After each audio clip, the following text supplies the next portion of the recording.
और बढ़िया से लिखिए चैप्टर का नाम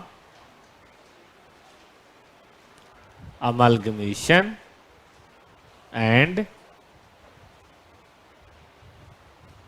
एक्विजिशन। ये एक बढ़िया अकाउंटिंग है, आपको अच्छा लगेगा। और बेटा थोड़ा पेशेंस रखिएगा, लॉन्ग टर्म है और क्लास डेली करिएगा। बीच में मिस हो जाएंगे तो तार टूट जाएगा, तार नहीं टूटने देना है। थोड़ा सा बैकग्राउंड समझते हैं। एक वर्ड बेटा जी लिखिए, अमालगमेशन। हिंदी में बोले तो एकत्रितकरण बोल सकते हैं, है ना, एकीकरण बोल सकते हैं। ठीक है, जैसे मान लो कि भाई पाकिस्तान में भारत को मिला दिया जाए, एक ही बात है, भारत ही कहलाएगा। ठीक है, तो ये क्या है, ये है एकत्रीकरण। इसको पहले एग्जांपल से बताते हैं, तब लिखेंगे, अच्छा आपको समझ में आएगा। एक कंपनी है ए लिमिटेड, एक कंपनी है बी लिमिटेड, ये मिलके बन गए सी लिमिटेड। ये ओल्ड कंपनी थी, खत्म हो गई, ये ओल्ड कंपनी थी, खत्म हो गई, एक न्यू कंपनी बन गई। आप कहें सर रियल एग्जांपल बताओ। हाँ बेटा, एक कंपनी थी बेटा एचपी, नाम सुना आपने, हेवेट पैकार्ड, और एक कंपनी थी कॉम्पैक। आजकल आपने देखा होगा, लिखा होगा एचपीसी, हेवेट पैकार्ड एंड कॉम्पैक। असल में ये कंपनी थी, इनका प्रिंटर बढ़िया बिकता था, इनका कंप्यूटर बढ़िया बिकता था, सोचा कि चलो मिला लेते हैं और अच्छा हो जाएगा। एक इन्होंने बहुत अच्छा एग्जांपल बताया, वोडाफोन। क्या लिखता था, वीडी लिखता था क्या, पूरा लिखता था वोडाफोन, चलो हम भी लिख देते हैं। अच्छा एफ लिखता था, ऐसे लिखता है वोडाफोन, चलो। और एक कंपनी थी आइडिया, दोनों ही बिजनेस कर रहे थे, लेकिन दोनों में कोई आइडिया नहीं मिल रहा था, क्योंकि जियो ने आके सारा मामला तहस नहस कर दिया। ठीक है, तो इनको भी भारी लॉस, इनको भी भारी लॉस। अब दुख के साथी थे दोनों, थोड़ा सा सरवाइव करने के लिए उन्होंने, आपने क्या लिखते हैं, वीआई लिखते हैं, वीआई वोडाफोन आइडिया, नीचे आता है, उल्टा आता है जो भी, ठीक है, वो तो आर्टिस्टिक हो गया ना, वीआई। ओके, तो ये क्या हो रहा है, यहां पे दो कंपनियां का समापन हो रहा है और एक कंपनी का बताइए फॉर्मेशन हो रहा है। आखिर कोई तो अकाउंटेंट होगा जिसने इनकी अकाउंटिंग करी होगी, और अकाउंटिंग वोडाफोन में भी हुई होगी, क्या हुई होगी वही पढ़ना है, आइडिया में भी हुई होगी। यहाँ हम लोग ना एक एसेट खरीदना, एक लायबिलिटी पे करना पड़ते हैं, यहाँ तो बहुत सारी एसेट्स होंगी, बहुत सारी लायबिलिटीज होंगी, उनका कैसे अकाउंटिंग करेंगे, और वो भी दोनों कंपनियों के बुक्स में, बल्कि मैं तो कहूंगा तीनों कंपनियों के बुक्स में यही पढ़ना है। तो अमालगमेशन का मतलब है बेटा लिक्विडेशन ऑफ, दो से ज्यादा भी हो सकता है, टू और more company, and formation of a new company. बताइए इसको क्या बोलेंगे बेटा जी, इसको क्या बोलेंगे, अमालगमेशन। लेकिन अमालगमेशन कम होता है, क्यों होता है पहले बता दूं, एडवांटेज काहे के लिए लोग अमालगमेशन करते हैं। सबसे बड़ा अमालगमेशन का कारण होता है बेटा रिडक्शन ऑफ कंपटीशन। आपस में लड़ते रहे उससे अच्छा मिल के साले दूसरे को मारते हैं। वोडाफोन आइडिया क्यों मिले होंगे बताइए, मेन कारण क्या हो, भाई दोनों मिल जाएं तो हम आपस में जो लड़ रहे हैं उससे अच्छा कि किसी और से लड़ें, यही मेन कारण होगा। तो कंपटीशन को कम करने के लिए लोग अमालगमेशन करते हैं कि भाई भाई क्या लड़े, किसी और से लड़ेंगे, दोनों मिलके उसको मारेंगे। और सुनिए, एक और बहुत बड़ा कारण होता है पूलिंग ऑफ रिसोर्सेस। देखो आइडिया के पास भी कम कैपिटल है, वोडाफोन के पास भी कम कैपिटल है जियो से लड़ने के लिए, जियो के पास भारी कैपिटल है, क्योंकि रिलायंस वाले ना कहीं से पैसा मांगते हैं उनको खटाक से मिल जाता है, और पैसा लेने में बड़े एक्टिव है, उनका बस चले पूरी इंडिया का पैसा ले लें अकेले, हो पैसा लेने में मतलब नंबर 1 एक्सपर्ट है। अब तो अडानी भी हो गया है। तो रिसोर्सेज पुल करेंगे ना बेटा तो ज्यादा होगा, फिर ज्यादा होगा तो ज्यादा दूसरों से मुकाबला कर सकते हैं। रिडक्शन इन एक्सपेंस,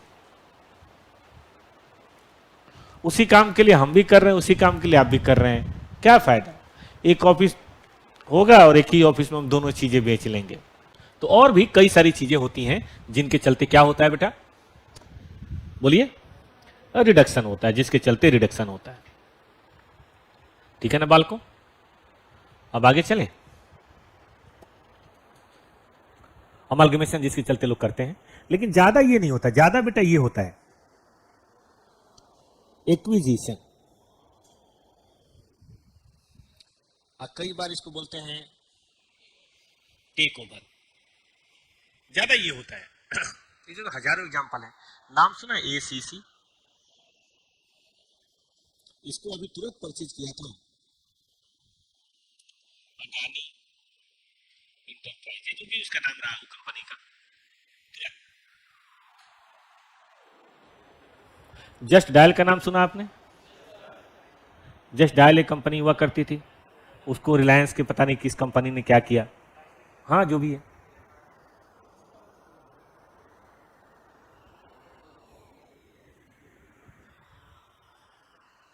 और इधर लेटेस्ट कोरस बड़ा फेमस हुआ था, कोरस स्टील को परचेज किया था टाटा स्टील।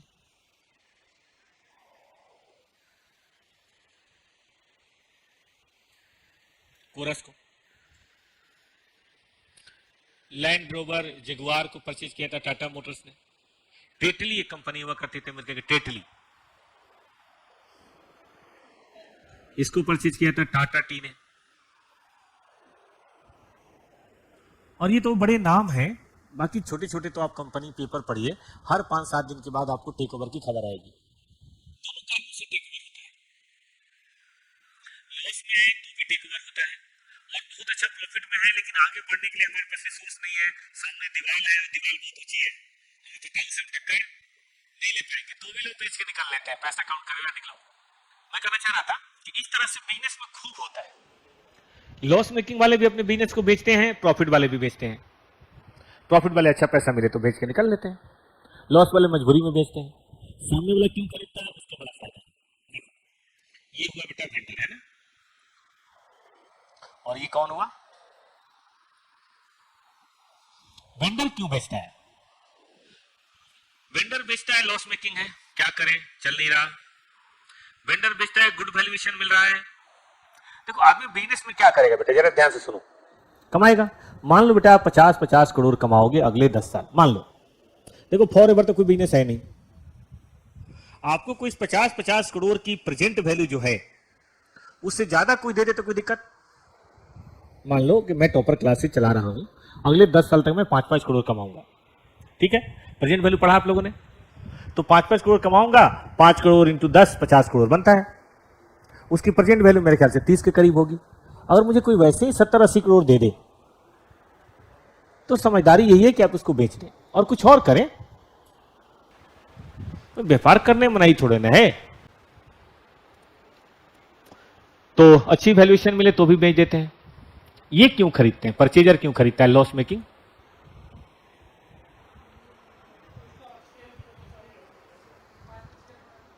देखो सबसे बड़ी बात एग्जिस्टिंग सिस्टम।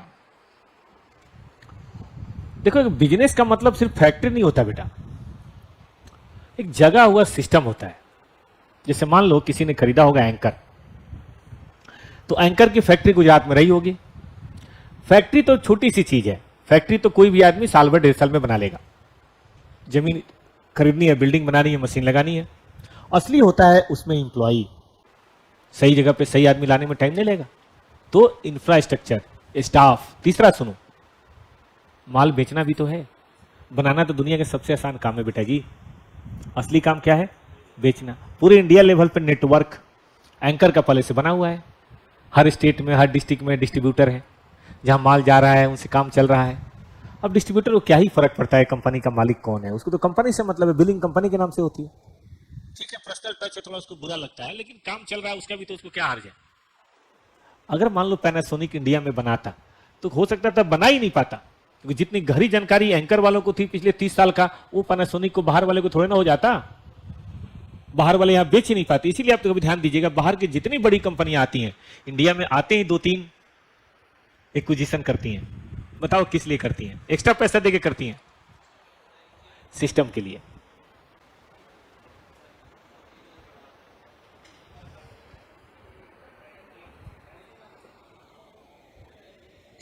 ज्योमेट्रिक प्रोग्रेशन समझते हैं?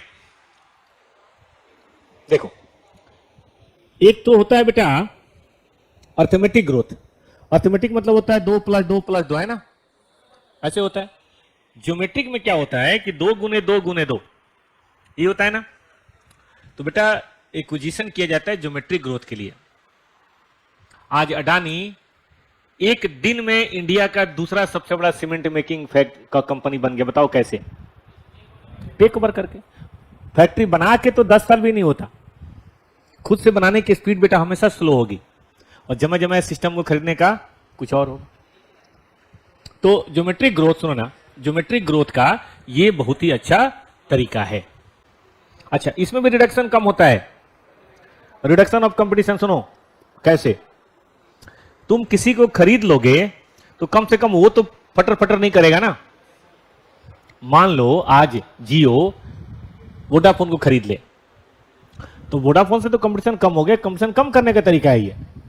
जब इंडिया में कोको कोला आया तो उसने सबसे पहले एक कंपनी यहां हुआ करती थी जो बनाती थी Thums Up, Gold Spot, Limca, उसको उसने खरीद लिया।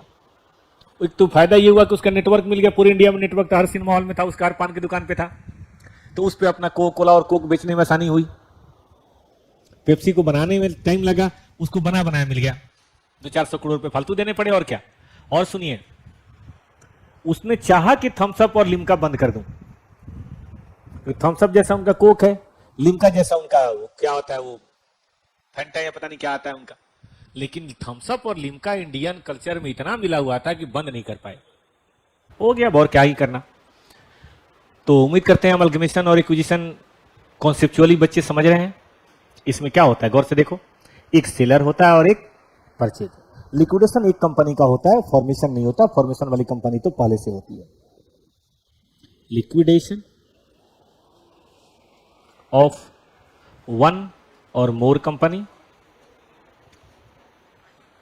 बट नो फॉर्मेशन, कोई फॉर्मेशन नहीं होती। कंपनियां पहले से होती हैं। देखो बेटा, अकाउंट में सुनो, अकाउंट में ट्रांजैक्शन क्यों करते हैं ये डिसाइड नहीं किया जाता। ये डिसीजन मैनेजमेंट का है, चाहे वो फाइनेंस मैनेजमेंट हो चाहे एसएम हो।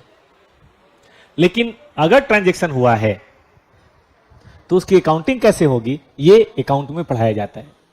Are you ready? अकाउंटिंग पढ़ने के लिए तैयार हैं? चलो यहीं से शुरुआत करते हैं। सबसे पहले मैं आपको एक बात बताता हूं, पेज पलटिए, फ्रेश पेज लीजिए। देखो बेटा, इसका नाम है परचेज कंसीडरेशन। सबसे पहला काम। अब बच्चों के मन में बात आएगी कि ये परचेज कंसीडरेशन क्या है।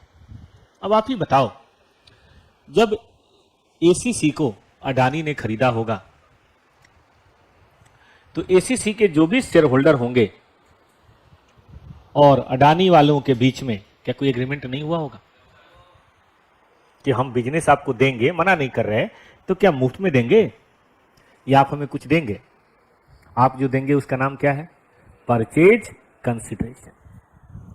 अब ये कितना होना चाहिए, ये एक डिसीजन की विषय वस्तु है, बार्गेन की विषय वस्तु है। कल मैंने बताया था टाटा के बारे में कि कोरस को जब वो परचेज कर रहे थे तो वहां बिडिंग चल रही थी, बोली लग रही थी। 25 माने 0.25 पाउंड बढ़ने पे, नंबर ऑफ शेयर तो बहुत होते हैं ना, यहां 200-300 करोड़ का फर्क पड़ जा रहा था। अब इसमें प्रॉब्लम क्या है कि सेलर चाहता है कि ज्यादा से ज्यादा मिले और परचेजर क्या चाहता है? कम से कम मिले। और मामला करोड़ों का होता है, 200, 400, 500, 1000 करोड़ का। तो इसलिए 1-to-1 मीटिंग नहीं होती, जनरली मीटिंग टीम की होती है। इसकी तरफ से भी टीम मेंबर होते हैं, उसकी तरफ से भी टीम मेंबर होते हैं, और कई राउंड की मीटिंग होती है। एक राउंड में फाइनल जनरली नहीं होता। तो देखो, ये पीसी ना बार्गेन होता है। बार्गेन करने का दो तरीका होता है बच्चों। एक होता है नेट एसेट मेथड और एक होता है नेट पेमेंट मेथड। सुना बच्चों ने? ठीक है बालकों,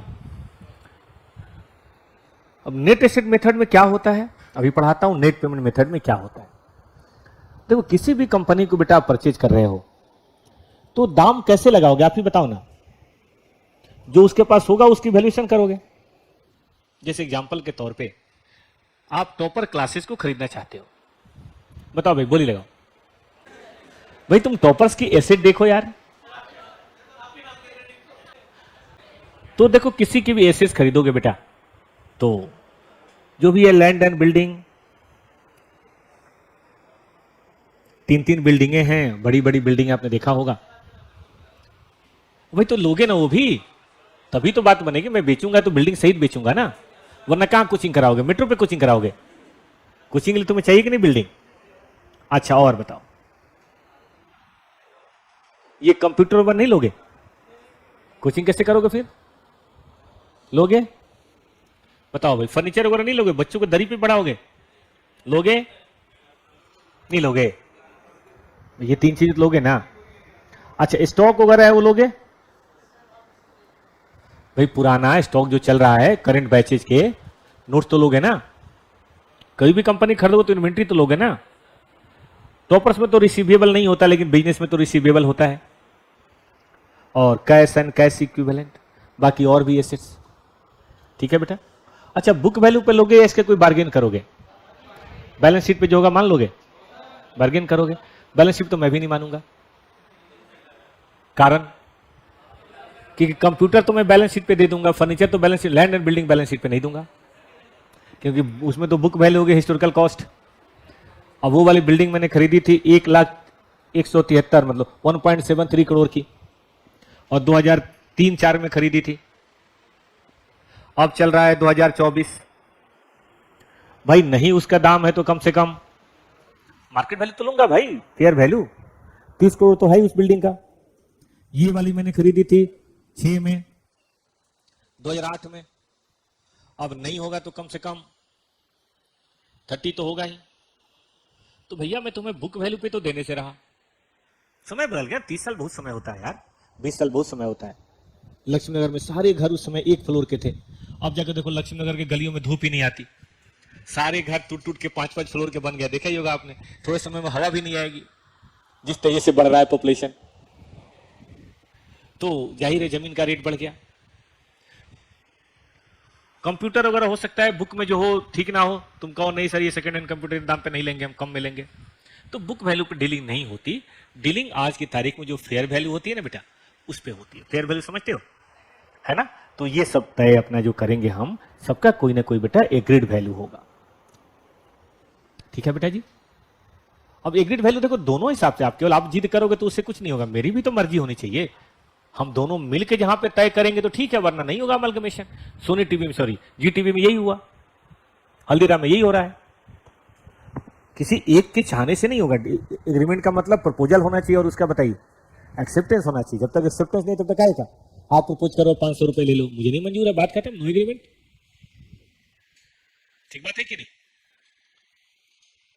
और बेटा जी अगर कोई लायबिलिटी है, जैसे देखो करंट लायबिलिटी हो सकती है, बिजली का बिल बाकी हो सकता है, प्रिंटर का बिल बाकी हो सकता है, स्टाफ की सैलरी बाकी हो सकती है, पीएफ ग्रेच्युटी बाकी हो सकती है, छोटे मोटे खर्चे हो सकते हैं, लॉन्ग टर्म बैंक लोन हो सकता है 2-4-5 करोड़ का, बैंक ओडी हो सकता है, टॉपर्स में भी हो सकता है, और बड़ी कंपनियों में तो ज्यादा ही होता है, 200-400 करोड़ का होता है। हम टॉपर्स में तो 4 करोड़ का मान रहे हैं, मान लो, हो तो सकता ही है। तो ये सब लायबिलिटी है बेटा जी। लॉन्ग टर्म प्रोविजन हो सकता है, टैक्सेशन हो सकता है, पीएफ ग्रेच्युटी हो सकती है। तो वो सारी चीजें आप यहां से बताओ क्या करोगे। और इसका भी डिवेंचर हो सकता है, इसका भी बताइए कौन सी वैल्यू लेना है, एग्रीड वैल्यू, क्योंकि डिवेंचर हो सकता है प्रीमियम पे हो 10%, पढ़ा आप लोगों ने, debenture renewable at 5% premium, 10% premium foundation, भाई मैंने भी पढ़ाया था, मुझे याद है। तो वो सारी चीजें आप यहाँ पे ले लो बेटा जी। और इससे जो बात बनेगी बताइए, 1 मिनट में भूल गया, बहुत बड़ी बात भैया जी, एक ब्रांड भी कोई चीज होती है, सबसे बड़ी बात तो यही। और गुडविल की वैल्यूएशन पढ़ा है किसी ने, foundation, partnership, super profit method, average profit method, capitalization method, number of years purchase, पढ़ा आप लोगों ने बेटा जी। सबसे बड़ी बात तो आजकल यही बताते हैं लोग, देखो जमीन फर्नीचर निर्जीव है, वो तो पैसा लगाओ तुरंत मिल जाएगा, नाम मुश्किल है।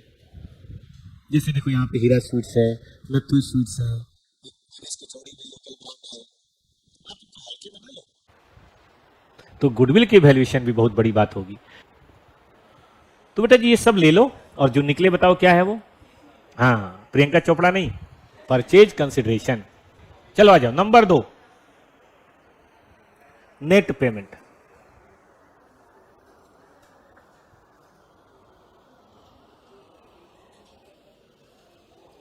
ये क्या है बेटा नेट पेमेंट? आपने किसी के सारी एसेट लायबिलिटी खरीदो, कंपनी आपकी है। आप एक काम करो, आप शेयर खरीद लो तभी तो कंपनी आपकी है। आप किसी कंपनी के सारे एसेट को खरीदो, सारी लायबिलिटी एक बार करो, या आप मालिकों के पास जाओ और शेयर खरीद लो शेयर होल्डर से। किसी कंपनी का 100% शेयर आप खरीद लोगे तो क्या कंपनी आपकी नहीं हुई? हो गई। Valuation of share equity plus preference is made. अब कैसे करोगे? तो देखो बेटा एक होता है फेस वैल्यू। फेस वैल्यू पे तो कोई शेयर खरीद बिक्री होती नहीं है, फेस वैल्यू तो वही हो गया बुक वैल्यू वाली बात। एक होता है मार्केट वैल्यू, अगर लिस्टेड कंपनी है तो, लेकिन कई बार मार्केट वैल्यू अच्छी नहीं होती, मार्केट में शेयर पिटा हुआ है या मार्केट में शेयर बूम पे है, दोनों ही बातें हो सकती है, तो ये भी बहुत अच्छा नहीं माना जाता। हम इसको बोलते हैं नेट एसेट वैल्यू, कि सारी एसेट लायबिलिटी की वैल्यूएशन करो और नंबर ऑफ शेयर से भाग दे दो। एक आपने सुना होगा एफएम के अंदर कॉस्ट ऑफ कैपिटल पढ़ रहे हो? कॉस्ट ऑफ कैपिटल में अगर किसी कंपनी की अर्निंग पता हो और इन्वेस्टर का एक्सपेक्टेशन पता हो, मतलब ईपीएस पता हो और केई पता हो, तो क्या मार्केट वैल्यू ऑफ शेयर निकल सकता है? बोल नहीं रहा है कोई। अरे भाई अगर कॉस्ट ऑफ कैपिटल पता हो 15%, ठीक है, और ईपीएस पता हो आपको, तो can you find out the market value of share? नहीं निकल सकता भाई। केई बराबर अर्निंग बटे मार्केट वैल्यू, यही होता है ना। तो अगर केई पता हो और ईपीएस पता हो तो मार्केट वैल्यू तो आ ही जाएगा, एक्सपेक्टेड मार्केट वैल्यू जो होना चाहिए। तो इस तरह से कई तरीके होते हैं, इन्हीं सब की बात की जाती है, या कई बार इनका एवरेज ले लिया जाता है और उसी पे शेयर को खरीदा बेचा जाता है। तो कुछ नहीं करना बेटा, आपको लेना है फॉर इक्विटी शेयर होल्डर, भाई नंबर ऑफ इक्विटी शेयर ले लो और गुने एग्रीड वैल्यू, और for preference share holder number of preference share ले लो और एग्रीड वैल्यू। जो बात निकल के सामने ही बेटा बताओ क्या है? वही पीसी है। इसे मान लो टॉपर्स में 1 लाख शेयर है, ठीक है बेटा जी, इक्विटी सपोज करो, और एक शेयर है तो 10 रुपए का, लेकिन मैं कम से कम बेचूंगा 1000 रुपए का, इससे कम में बात मत करना। चलो बताओ भाई, मल्टीप्लाई करो,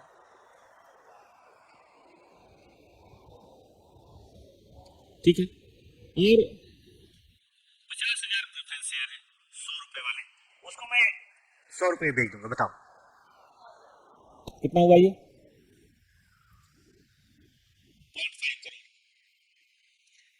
10.5 करोड़ निकली टॉपर्स की वैल्यू। जिसके पास हो आओ नीचे ऑफिस में मिलो, ठीक है, 10.5। चलो as per AS 14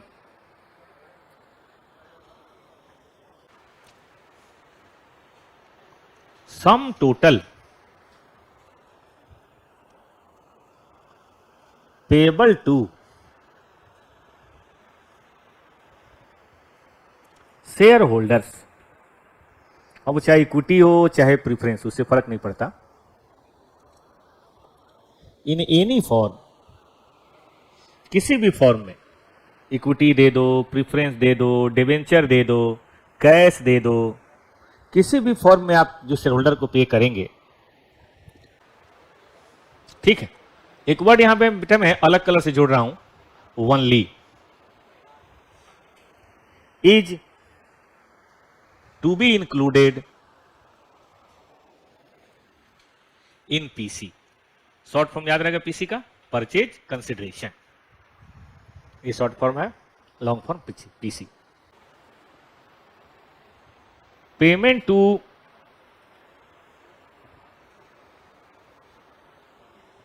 other liability, जैसे कि डिवेंचर होल्डर हो गए, वर्कर हो गए, गवर्नमेंट ऑथोरिटीज हो गई, पेमेंट तो सबको जाता है। इन एनी फॉर्म, कोई भी फॉर्म में हो, चाहे वो शेयर में हो, चाहे वो डिवेंचर में हो, is not to be included in PC. मतलब उसे आप पीसी नहीं कह सकते हैं। पीसी सिर्फ वो है जो किसको मिलता है, जो किसको मिलता है, शेयर होल्डर्स को। आप पेमेंट ऑफ डिवेंचर कर रहे हैं, आप इंप्लॉइज की पेमेंट कर रहे हैं, मान ली कोई आउटस्टैंडिंग है,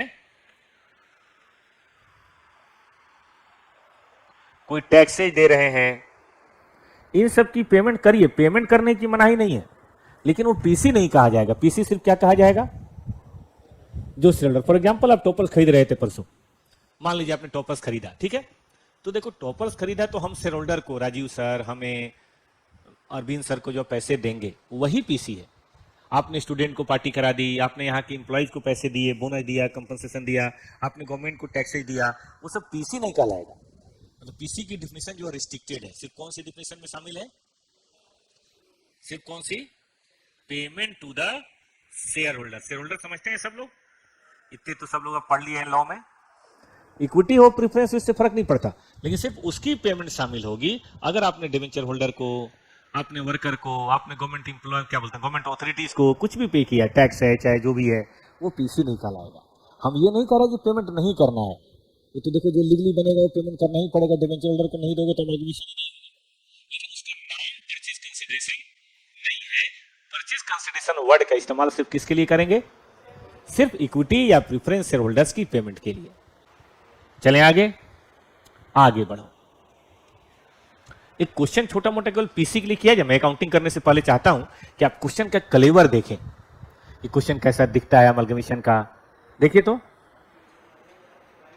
S limited is absorbed by P limited, give the following information on the date of absorption. Sundry assets है, प्रेफरेंस शेयर है, इक्विटी है, रिजर्व है, बहुत सारी चीजें हैं।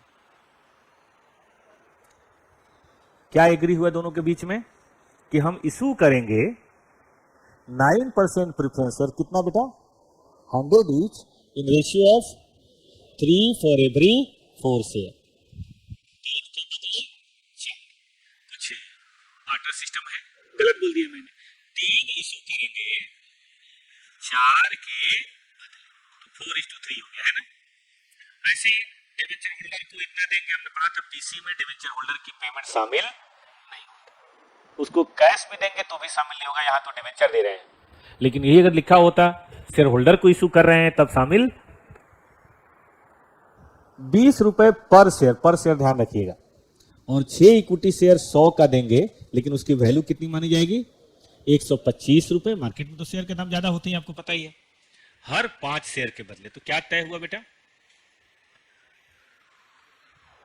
क्या तय हुआ कि 20 रुपए कैश और 6 इक्विटी शेयर मिलेगा 100 रुपए वाले। जैसे होता है ना रक्षाबंधन में कि देखो 20 रुपए तुम्हें हम कैश देंगे और एक कैडबरी का चॉकलेट देंगे, चलो राखी बांधो। एक बार 2 चीजें देते हैं ना, कैश प्लस काइंड। कितने शेयर के बदले, 5। ठीक से पढ़िए, 5 के बदले 6 शेयर देंगे और 20 रुपए हर शेयर के बदले कैश देंगे। यही तय हुआ है ना। लैंग्वेज ज्यादा भारी हो गई, फिर से पढ़ो। 20 रुपए देंगे कैश में, वो भी हर शेयर के बदले, और 5 शेयर के बदले 6 शेयर देंगे, जिसका मार्केट प्राइस कितना होगा दोस्त, 125 रुपए। और लायबिलिटी भी लेना है, वो तो पीसी में शामिल होता नहीं है। क्या निकालना है बेटा, अब ये क्वेश्चन मैं कराऊंगा, पहले क्वेश्चन पढ़ लीजिए, ये मैं कराऊंगा, फिर अगला आपसे करवाऊंगा। देखिए बेटा, ऐसे लिखेंगे, हेडिंग ऐसे डालेंगे और यहां लिखेंगे फॉर प्रेफरेंस शेयर होल्डर्स। बड़ा आसान है, एग्जिस्टिंग शेयर लीजिए बेटा, एक्सचेंज रेशियो लीजिए और एग्रीड वैल्यू ऑफ शेयर लीजिए। न्यू शेयर, इससे निकल जाएगा नंबर ऑफ शेयर और इससे निकल जाएगा उसकी वैल्यू। ये हो गया जी आपका पीसी जो भी आना है। आइए हम बात करते हैं पहले प्रीफरेंस की, है ना। प्रीफरेंस के जरा बताइए पुराने शेयर कितने हैं। पुराने शेयर हैं 2000। रेशियो चला है 3 शेयर देंगे हर 4 शेयर के बदले। वैल्यू के बारे में कुछ नहीं बोला तो हम पार ही मानेंगे, ये बात याद रखिएगा। अगर वैल्यू के बारे में कुछ नहीं बोला तो हम पार ही मानेंगे। टेल में इसको मल्टीप्लाई कर दीजिए, नंबर ऑफ शेयर आ जाएगा, 100 से गुना कर दीजिए। बोलिए बेटा, सबने ठीक से लिखा। For equity share holder, short में चलेगा। देखिए इनको देना है थोड़े कैश, तो जितने शेयर हैं उठाइए, कितने शेयर हैं, और हर शेयर के बदले 20 रुपए देना है। बोलिए, और थोड़े देने हैं इक्विटी शेयर। 5000 शेयर है, कोई एक्सचेंज रेशियो बताएगा कितने शेयर देना है। 6 शेयर देना है, कितने बदले 5। बेटा नंबर ऑफ शेयर आ जाएगा। और लेकिन एक शेयर की वैल्यू 100 रुपए माननी है कि 125 माननी है। 125 बताइए बेटा। 7500 बस जोड़िए तो। अच्छा, डिवेंचर होल्डर की पेमेंट नहीं लेंगे, पीसी नहीं कहलाएगा। पेमेंट तो जाएगी, अकाउंटिंग भी होगी, लेकिन वो पीसी नहीं कहलाएगा। कितना बेटा जी। अब एक क्वेश्चन हम दें तो आप कर लेंगे, फॉर्मेट दिमाग में आ गया। छोटा सा कॉन्सेप्ट पहले आपको को समझना है। आपके पास में एक बाइक है, बढ़िया बाइक है, हाई मॉडल वाली। आप इसको देख के अपने दोस्त से कार ले रहे हैं, उसकी भी पुरानी कार है, नॉर्मल वाली। आपकी बाइक जो है उसकी वैल्यूएशन हुई 2 लाख, बढ़िया वाली बाइक है, चेक वाली। उसकी कार थोड़ी पुरानी थी, उसकी वैल्यूएशन फिर भी कार है, एक बकरी एक हाथी है, तो ये है 2.5 लाख। अब देखो बात तो नहीं बनेगी, तो बताइए इसको बैलेंस कैसे करें। ऐसे कहेंगे भाई देखो थोड़ा सा क्या ले लो कैश। समझा आपने ठीक से कि भाई जितना बाइक देना है वो बाइक की वैल्यू कर लेते हैं, और जो बच गया वो कैश की वैल्यू कर लेते हैं। चलेगा। तो इधर से चला बाइक, उधर से चला कैश, कार, लेकिन दोनों बराबर नहीं हुआ, तो बराबर करने के लिए कुछ रख दिया। ठीक है, ये तो मंडी में भी होता है। कद्दू मान लो एक तरफ रखा, बाट एक तरफ रखा। अब कद्दू ज्यादा है तो बाट थोड़ा और बढ़ा देते हैं, कद्दू कम है तो उधर थोड़ा बाट रख देते हैं। भाई 750 ग्राम ही है, 900 ग्राम ही है, उसी हिसाब से पैसे दे दो। ऐसा होता है क्या। तो पीसी में भी कई बार ऐसा होता है कि हम शेयर दे रहे हैं, लेकिन क्वेश्चन में ये नहीं बताएगा कैश कितना देना है, बोलेगा जो बच गया वो क्या देना है। अब इसके लिए परचेजिंग कंपनी पहले वेंडर के शेयर की वैल्यू लगाएगा। एग्जांपल लीजिए, मान लीजिए वेंडर कंपनी के शेयर हैं 10,000 शेयर और उनकी वैल्यू 130 है। बोलिए तो बेटा कितना हुआ। मान लेते हैं, ऐसा एग्जांपल मान लेते हैं 13 लाख हुआ बेटा। अब इनको ज्यादा शेयर इशू नहीं करना है। इन्होंने कहा देखो भाई हम आपको 3000 शेयर दे देंगे और हमारे एक शेयर की वैल्यू है 300 रुपए। बोले बेटा कितना हो गया। अब सामने वाला बोलेगा पागल हो, हम क्यों 13 लाख की कंपनी तुम्हें देंगे। तो बोलेगा रुको, बाकी के लिए क्या ले लो हमसे, आप ही बताओ कितना कैश। थोड़ा कैश दे देंगे। ऐसा भी हो सकता है कि कैश दिया ना हो, आपको खुद से कैलकुलेट करना हो, मतलब दोनों की वैल्यू दे देगा, एक्सचेंज रेशियो दे देगा, फिर भी बराबर नहीं हो रहा। तो बराबर नहीं हो रहा इसका मतलब वहां कुछ और भी है, जिसका नाम क्या है, जिसका नाम है कैश। बोलिए हाउ मच बेटा, ध्यान रहेगा। मतलब कमी बेसी पूरा करने के लिए कैश है ना। बट एक बहुत बड़ी बात कि वैल्यू ऑफ शेयर कैसे हो। ये फिगर आपने देखी बेटा। आखिर हम 130 ही क्यों बोले, फेस वैल्यू तो 100 है या 10 है। 140 क्यों नहीं, 90 रुपए क्यों नहीं, फेस वैल्यू क्यों नहीं। और उसी तरीके से इनका ये 300 कैसे ड्राइव हुआ, 250 क्यों नहीं, 400 रुपए क्यों नहीं, पार वैल्यू क्यों नहीं। तो इसके लिए बेटा जी पढ़ना होगा वैल्यूएशन ऑफ शेयर। कुछ तो आपको एफएम में पढ़ाया जाता है कि how to find out the value of share. एक चैप्टर आप पढ़ेंगे कॉस्ट ऑफ कैपिटल, और ठीक उसके बाद एक चैप्टर आएगा कैपिटल स्ट्रक्चर। इन दोनों में ही देखेंगे बिजनेस की वैल्यूएशन होती है। अभी कॉस्ट ऑफ कैपिटल चल रहा है लिवरेज, तो लिवरेज में मार्केट वैल्यू ऑफ शेयर आया कि नहीं कभी? अभी नहीं। ईपीएस में आएगा, ईपीएस, सीबीआईटी और कैपिटल स्ट्रक्चर में आएगा। Net asset basis. तो मैं बात कर रहा था कि भाई नेट एसेट बेसिस पे हम शेयर की वैल्यूएशन कर सकते हैं। कैसे कर सकते हैं? तो देखिए, वैल्यू ऑफ शेयर के लिए आपको सारी एसेट लेनी चाहिए, और बताइए उसमें से क्या घटानी चाहिए? जितनी आउटसाइड लायबिलिटीज हैं, आउटसाइड मतलब वही लॉन्ग टर्म, नॉन करंट और करंट लायबिलिटी, वो भी एग्रीड वैल्यू पे बेटा। और आपको प्रेफरेंस शेयर भी घटाना चाहिए। बताइए क्यों? क्योंकि वो भी तो इक्विटी के लिए तो लायबिलिटी है ना, वैसे तो लायबिलिटी नहीं है, शेयर होल्डर फंड है, लेकिन इसको प्रेफरेंस क्यों बोलते हैं पता है किसी को?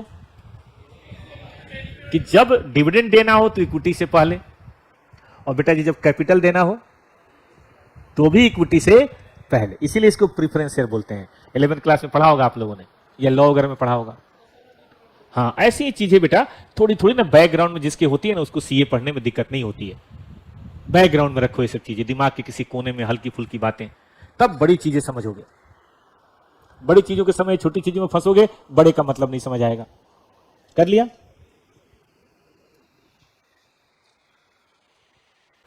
भैया ये हो गया नेट एसेट। वैसे तो नेट एसेट प्रेफरेंस शेयर से पहले कहा जाता है, लेकिन ये net asset for equity share holder है। और बेटा जिससे क्या भाग दे दो? Number of equity share. जैसे आप लोग ईपीएस निकालते हो ना लिवरेज में, याद है किसी को? लिवरेज में ईपीएस निकालना आया कि नहीं अभी? टीबीआईटी ईबीआईटी नहीं आया, माइनस प्रेफरेंस शेयर डिवाइड में नंबर ऑफ शेयर करते हो, तो वो अर्निंग की बात होती है 1 साल की, और ये एसेट की बात है पूरे की। जो आएगा उसी को क्या बोलेंगे? Net asset value. ठीक है ना बेटा जी? जिंदाबाद। तो क्वेश्चन में सावधान रहना, अगर किसी की वैल्यू ना दी हो तो हो सकता है आपको उसकी नेट एसेट वैल्यू निकालनी पड़े, फिर बार्टर सिस्टम का इस्तेमाल करेंगे। बोलो भाई बोलो, हो गया? रूल ये है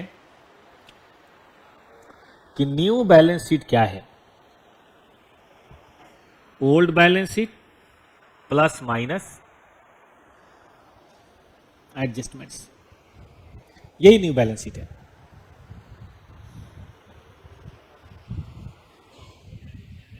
अरे भाई होगा? चल लिखते हैं।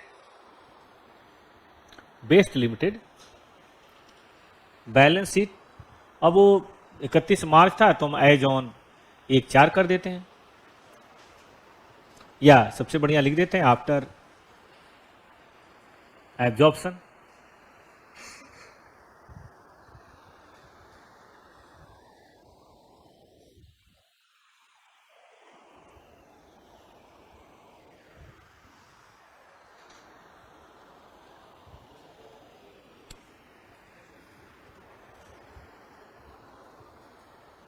इक्विटी एंड लायबिलिटी,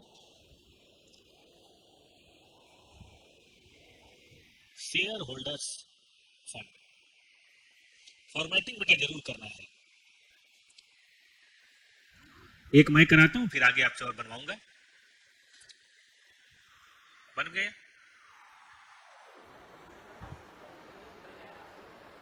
नोट बना सकते हैं। वैसे मैं पता है 20 था, 10 और इशू किया, 20 और 10 15 नहीं, 10 ही इशू किया, तो 20 और 10 30। रिजर्व एंड सरप्लस, इसमें थोड़ी मारामारी है। पहले से 10 था। कैपिटल रिजर्व कितना आया था बेटा? लेकिन चला कितना गया था? और रिजर्व सिक्योरिटी प्रीमियम कितना आया था? हम कर लेंगे, एडजस्टमेंट करके बताएंगे आगे कितना।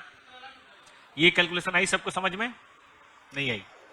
देखो पहले से था, जन एंट्री देखो, 3 कैपिटल रिजर्व आया, यस और नो?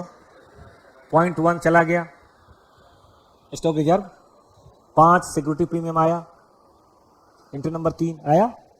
तो ये सब ना टेम्पररी मेमोरी में होने की। बताओ किसके टेम्पररी मेमोरी में होगी? जो इसी क्वेश्चन में फोकस्ड होगा। दिमाग में कुछ और चल रहा हो, आसपास में गपशप चल रहा हो, उसका ध्यान हो, मोबाइल पे ध्यान हो, कहां याद रहेगा? ये सब माइंड को ना बेटा, दुनिया में कोई भी इतना तेज नहीं है कि हर चीज को प्रोसेस कर सके। बढ़िया से बढ़िया कंप्यूटर स्लो हो जाता है, डाटा ज्यादा हो जाए तो। इसलिए माइंड को थोड़ा हल्का रखो। चलो चले आगे। अच्छा बेटा बताओ इसके बाद क्या लेना होता है? नॉन करेंट लायबिलिटी नहीं है तो कोई बात नहीं। करेंट लायबिलिटी देखो हमारा था 20, 2 आया, 2 नहीं गए, 1 गया, 2 कहां गया? 1 गया ना। तो बोलिए कितना बचा? 19, 21। बेटा जोड़ दो इसको।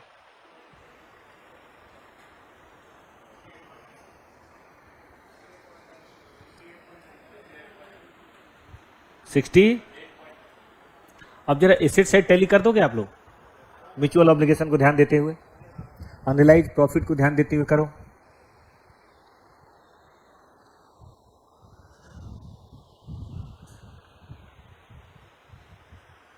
हम करें?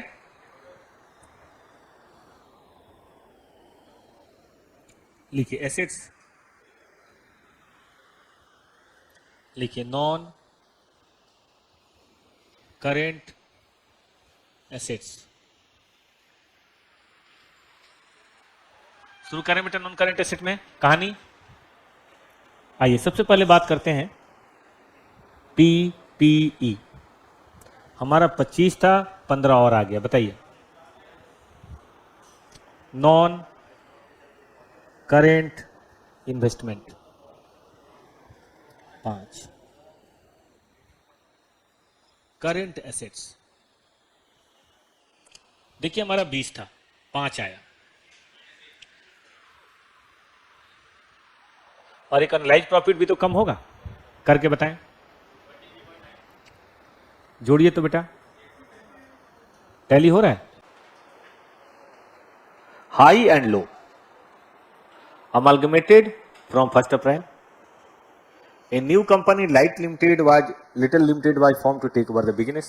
अच्छा हाई एंड लो दोनों मर्ज हो जाएंगे, नहीं एक नई बनेगी। बैलेंस शीट आपके सामने हाई लो का दे रखा है, ये सब है आपके पास।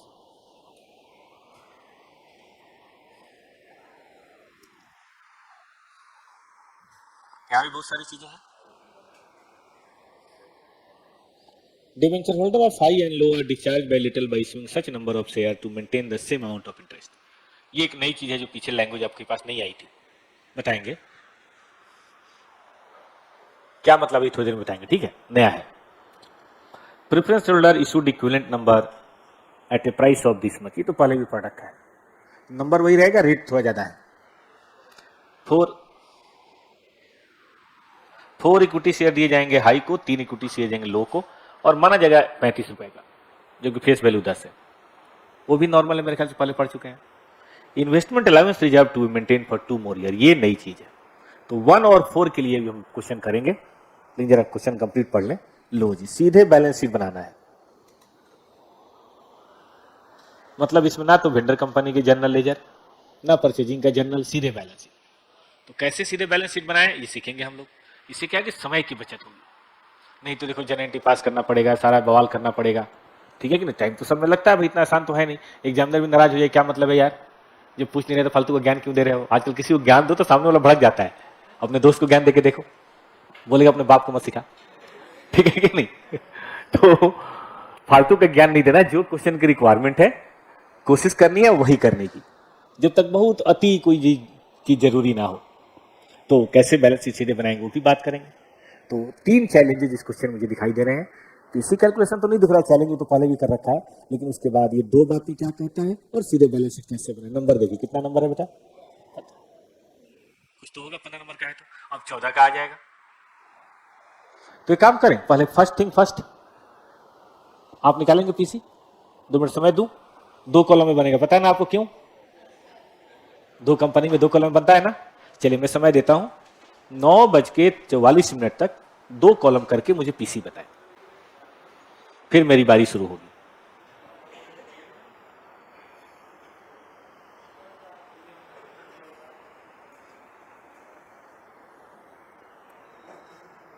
ये पहली बात है।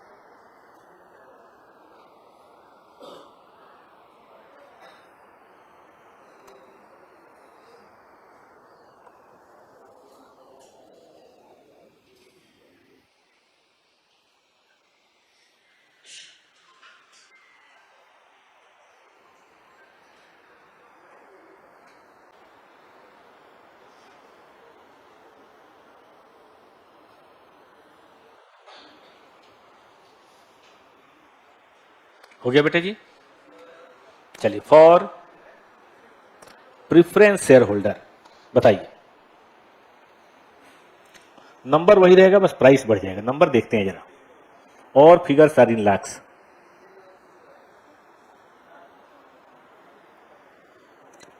बेटा 320 है तो 100 से भाग दे दें, नंबर ऑफ शेयर निकल जाएगा,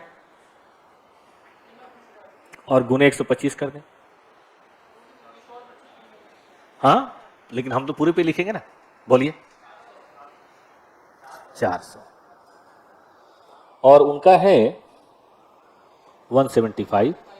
बोलिए बेटा।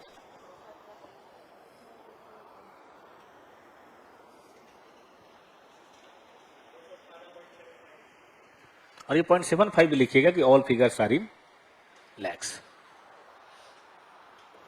चलिए, इक्विटी शेयर होल्डर, इनको 4 शेयर देना है हर एक के बदले। ठीक है भाई, 100 से करिए, 4 से गुना करिए, नंबर ऑफ शेयर आ गया, फिर 100 से गुना कर दीजिए। बताइए कोई गलत तो रहा है क्या? ठीक है, नहीं 100 से नहीं गुना करना है, 35 से गुना करना है। एग्रीड वैल्यू 35 है ना? बोलिए हाउ मच?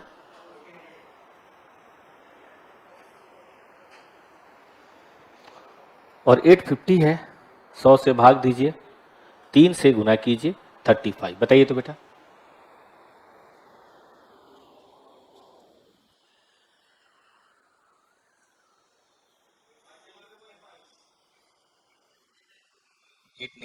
पॉइंट, और कुछ कैश तो अलग से देना है।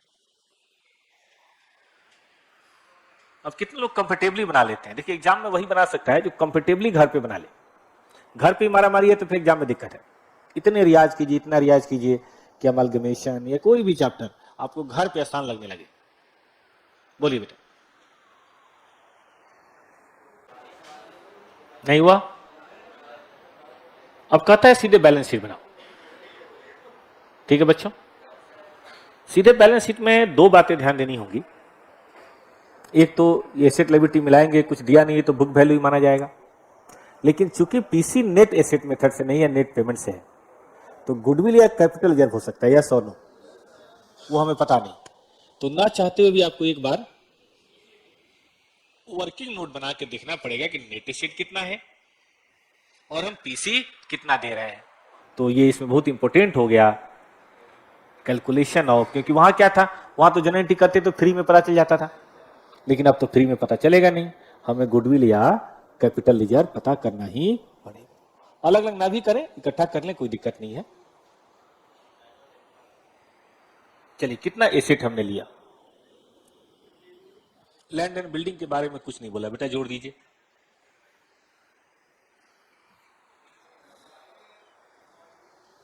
बताइए कितना बेटा? बोल नहीं रहा है कोई। 25, 55। चलिए, प्लांट और मशीनरी के बारे में बताइए। बोलिए।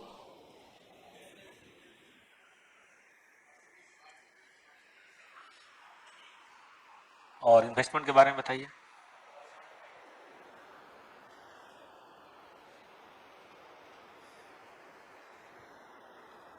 और स्टॉक के बारे में बताइए, कोई कमी बेसी तो है नहीं।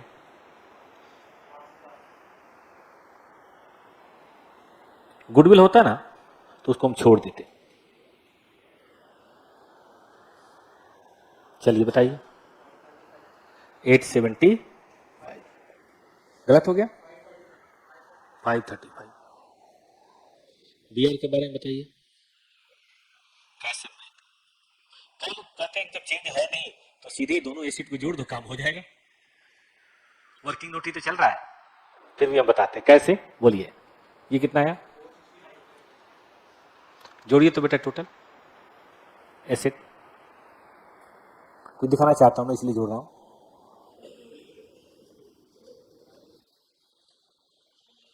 39। मैं कह रहा था बेटा सीधे ये जोड़ देते टोटल टोटल तो काम नहीं हो जाता। तो एग्जाम में ये भी कर सकता है, जनरल एंट्री तो है नहीं, बैलेंस शीट तो है नहीं, तो अगर कोई एसेट लायबिलिटी में चेंज ना हो तो सीधे एसेट एसेट जोड़ दो, समय की बचत होगी। और हाँ बेटा छोड़ देते हैं अभी, वो बाद में निकलेगा ना, रियल गुडविल तो बाद में जब कंपेयर करेंगे तो अपने आप निकल जाएगा। चलिए liability BP, सन्डी creditors, unsecured loan. लेकिन बहुत ही बढ़िया है बेटा डिबेंचर। डायरेक्ट यहां लिख सकते हैं हम, लेकिन डायरेक्ट नहीं लिख रहे हैं हम, जानबूझ के इसकी ग्रेड वैल्यू आपके लिए निकाल के अलग से बताएंगे। बाकी रिजर्व तो लेते नहीं, आपको पता है।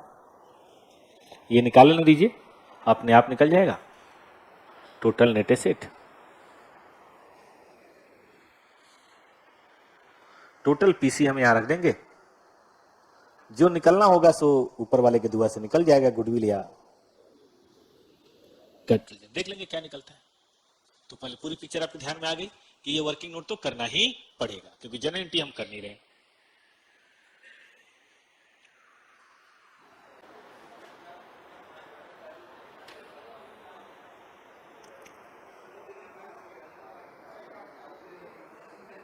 सही पूछे तो उन्होंने बैलेंस शीट बना दिया है, इसी को सजा देंगे, थोड़ा प्रीमियम को तोड़ना पड़ेगा, बैलेंस शीट रेडी है।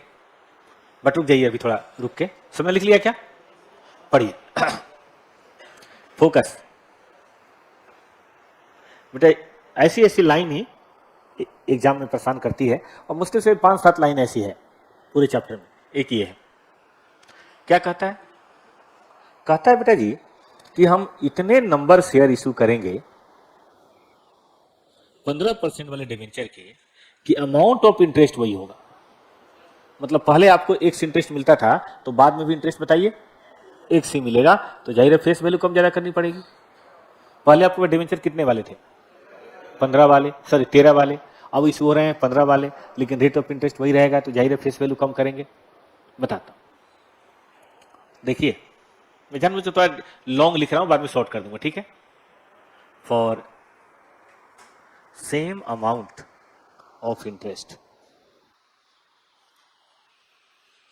देखिए old debenture face value into 13% must be equal to new debenture face value into, तभी तो rate of interest, sorry amount of interest मेरा सेम होगा। इंटरेस्ट कैसे निकलता है भाई, ये इंटरेस्ट इस इंटरेस्ट के बराबर होना चाहिए, बोल रहा है ना भाई, ओल्ड इंटरेस्ट न्यू इंटरेस्ट के बराबर होना चाहिए, ठीक बात है। बताइए ये कितना है बेटा ओल्ड, दोनों जोड़ दीजिए 156। मुझे नहीं पता, क्या आप मुझे एक्स बता सकते हैं बेटा।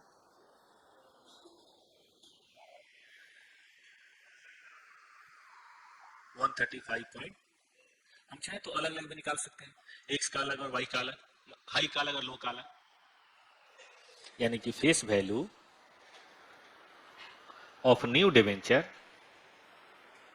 Will B 135.2 lakhs। आप चाहे तो कैलकुलेट भी करके देख लें, बात सेम ही आनी है।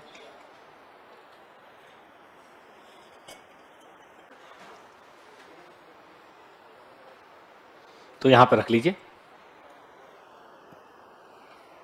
अब मुझे बताइए बेटा नेट से माइनस करके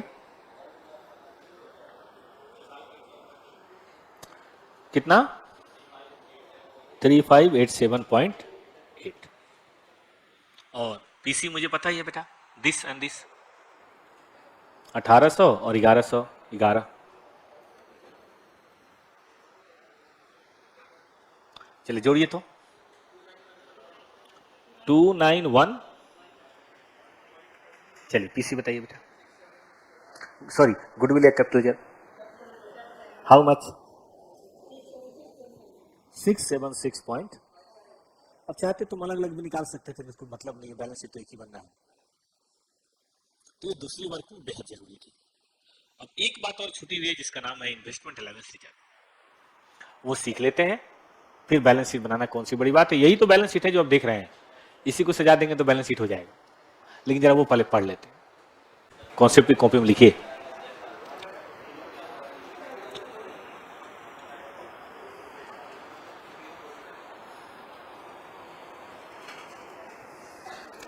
देखिए, आपने कई तरह के रिजर्व पढ़े हैं फाउंडेशन में, फ्री रिजर्व, स्पेसिफिक रिजर्व। किसे बोलते हैं फ्री रिजर्व? जनरल रिजर्व को बोलते हैं। अरे यार, फ्री रिजर्व वो है जिससे कुछ भी कर सकते हैं। आप डिफिनेशन दो ना, नाम मत बताओ। स्पेसिफिक रिजर्व कौन सा है? जो किसी स्पेसिफिक पर्पस, नाम में छुपा हुआ है सब कुछ, ठीक है ना। फ्री रिजर्व वो है जिससे कुछ भी कर सकते हैं, डिविडेंड भी बांट सकते हैं। स्पेसिफिक वो है जो किसी खास मकसद के लिए, जैसे इन्वेस्टमेंट अलाउंस, सॉरी क्या बोलते हैं, CRR, खेल बोनस शेयर हो सकता है, याद है। डिवेंचर रिडम्पशन रिजर्व, डिवेंचर के रिडम्पशन के लिए। सिक्योरिटी प्रीमियम 5 ही पर्पज है उसके, तो इनको क्या बोलते हैं? स्पेसिफिक। स्पेसिफिक में एक होता है स्टैट्यूटरी। ये क्या है भाई? हाँ, कॉन्सेप्ट है, नोट लिखता हूं ना, कॉन्सेप्ट हो गया। चलो मैं कॉन्सेप्ट लिख देता हूं। कॉपी वॉपी बनाते हुए सब भूल भाल गए बनाना।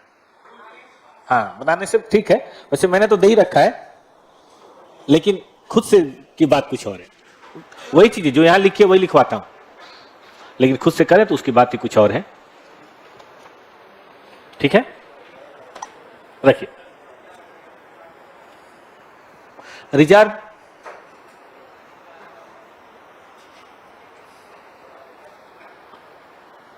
created as per income tax provisions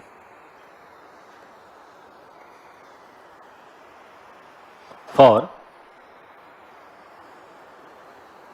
saving of interest.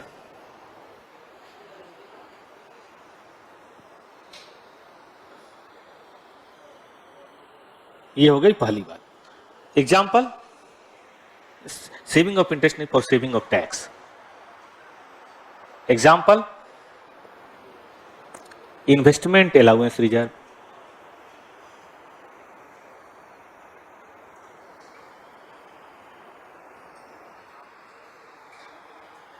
Export profit reserve,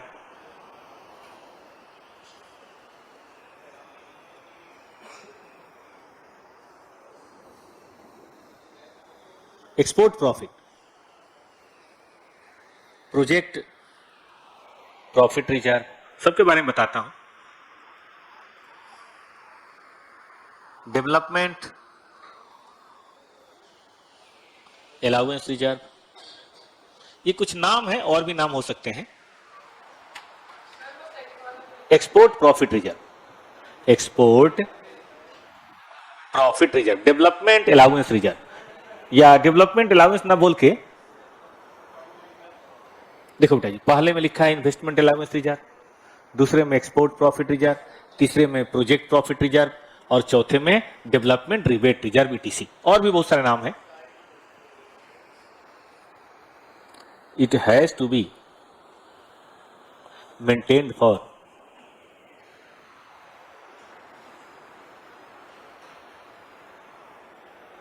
certain years, say 6 to 8 years।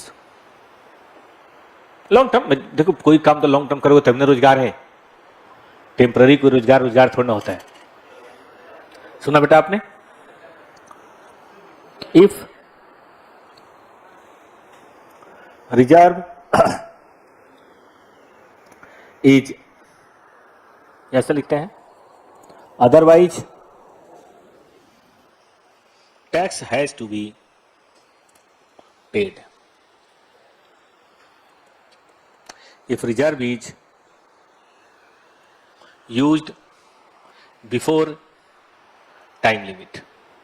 Time limit के बाद कोई दिक्कत नहीं, उसके बाद तो फ्री हो जाएगा, 6 साल 8 साल के बाद फ्री हो जाएगा, लेकिन 6 साल 8 साल तक आपको रिजर्व को मेंटेन करना पड़ेगा as such.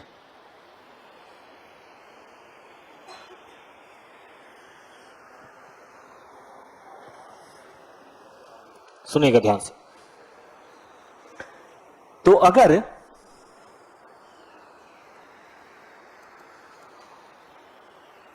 Vendor company is having such reserve in balance sheet,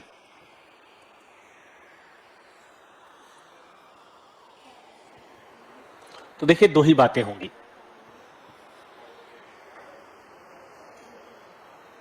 दो बात कौन सी होगी? पहली बात होगी बेटा,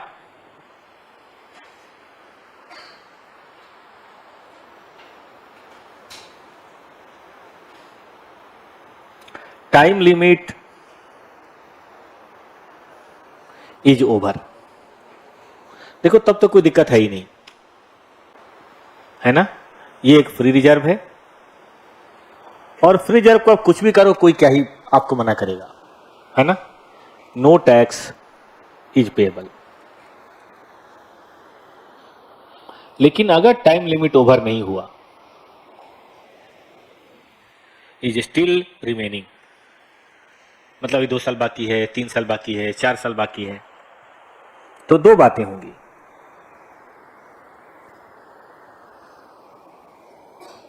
देखिए वेंडर कंपनी तो बंद हो रहा है, तो उसका रिजर्व शेयर होल्डर में जाएगा ही जाएगा, इसमें कोई दो मत तो है नहीं। अब उस पर टैक्स लगेगा। बोलिए बेटा, इस पर टैक्स नहीं हो पाएगा, टाइम खत्म हो गया है। टाइम खत्म होने पे फ्री रिजर्व है, फ्री रिजर्व तो जो मर्जी कर, स्टेच्यूटरी रहा नहीं ना बेटा। मतलब 5 साल 10 साल टाइम दिया गया आपको, 10 साल हो गया है तो बात खत्म। नहीं नहीं, यूज तो क्या है। अब आप फ्री रिजर्व मतलब जो स्पेसिफिक रिजर्व है उसको इस्तेमाल कर सकते हैं, डिविडेंड बांट सकते हैं। कहने का मतलब है 10 साल मैंने बिजनेस चला लिया है, अब बिजनेस बंद भी करें बेचे भी तो कोई दिक्कत नहीं, ठीक है। लेकिन यहां देखिए टाइम लिमिट अभी बाकी और बिजनेस आप बंद कर रहे हैं, सेल कर रहे हैं, तो इनकम टैक्स ऑफिसर से आपको बात करनी पड़ेगी। ऑथोरिटीज को यह पावर है कि वो देखे कि स्कीम ऑफ अमालगमेशन या एब्जॉर्प्शन क्या पर्पज क्या है।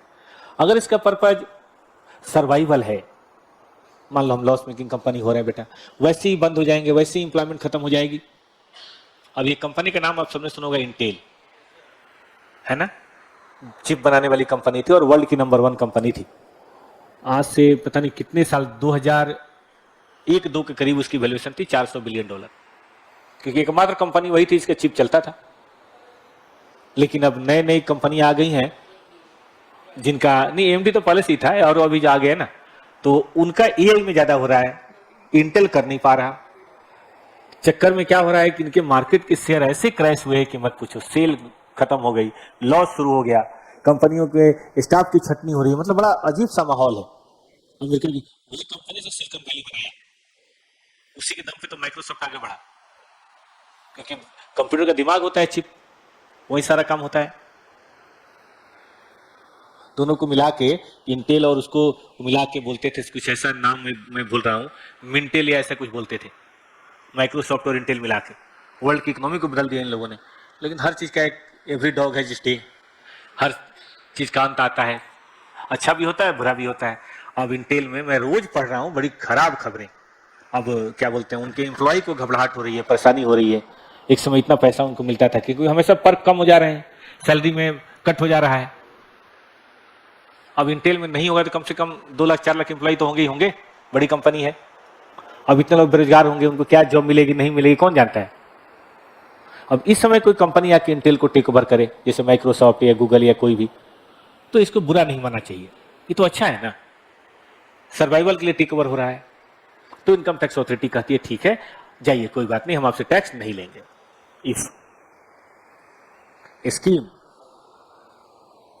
ऑफ अमलगमेशन या एब्जॉर्प्शन जो भी है is approved by ITO, income tax officer, और सुपीरियर अथॉरिटी होती है, क्या बोलते हैं उसको, चीफ कमिश्नर वगैरह, उस रेंज का। नो टैक्स, अलग टैक्स पे होना चाहिए, लेकिन अप्रूवल मिल गया, कोई टैक्स पेएबल नहीं होगा।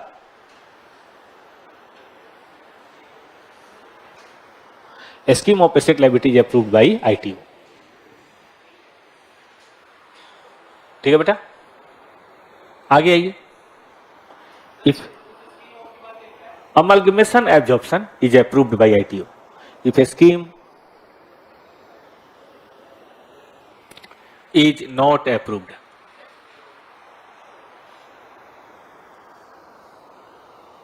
tax is payable। तो मैंने आपको 3 सिचुएशन बताई। पहली, यहां लिख देते हैं, पहली टाइम ओवर है, दूसरी टाइम ओवर नहीं है लेकिन स्कीम अप्रूव्ड हो गया, और तीसरी टाइम ओवर नहीं है और स्कीम अप्रूव नहीं हुआ। पहली, दूसरी और तीसरी। अब सुनिएगा तो सब क्या कह दीजिएगा।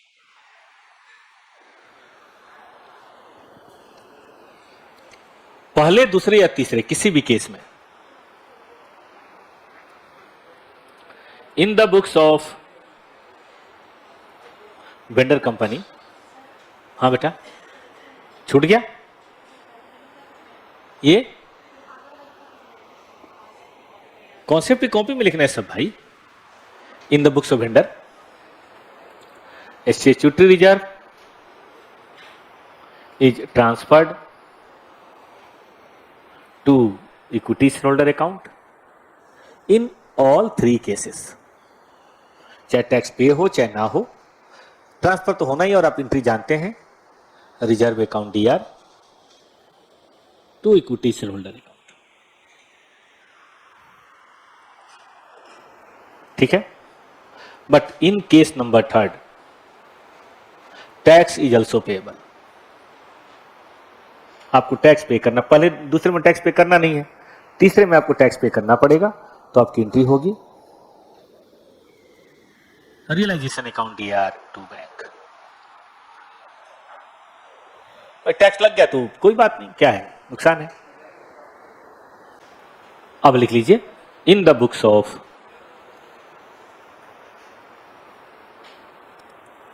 Purchasing company. देखो परचेजिंग में तो वेंडर के रिजर्व में सरप्लस से कोई लेना देना होता है बेटा? आप बताएं, क्या परचेजिंग कंपनी को वेंडर के रिजर्व में सरप्लस से किसी तरह कोई लेना देना होता है? नहीं होता। No entry in case 1 and 3। 1 में भी कोई एंट्री नहीं पास करनी, 3 में भी कोई एंट्री नहीं पास करनी। ठीक, लेकिन ध्यान दीजिएगा, but in case of but in case 2 जहां पे अप्रूवल मिला था, याद है,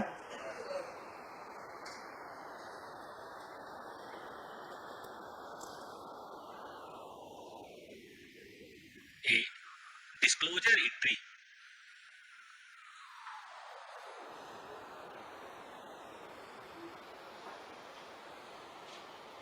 इज पास्ड, और वो एंट्री होती है amalgamation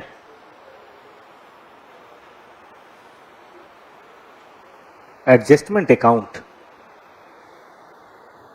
DR to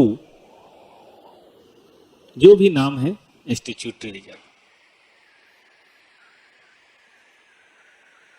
it is maintained for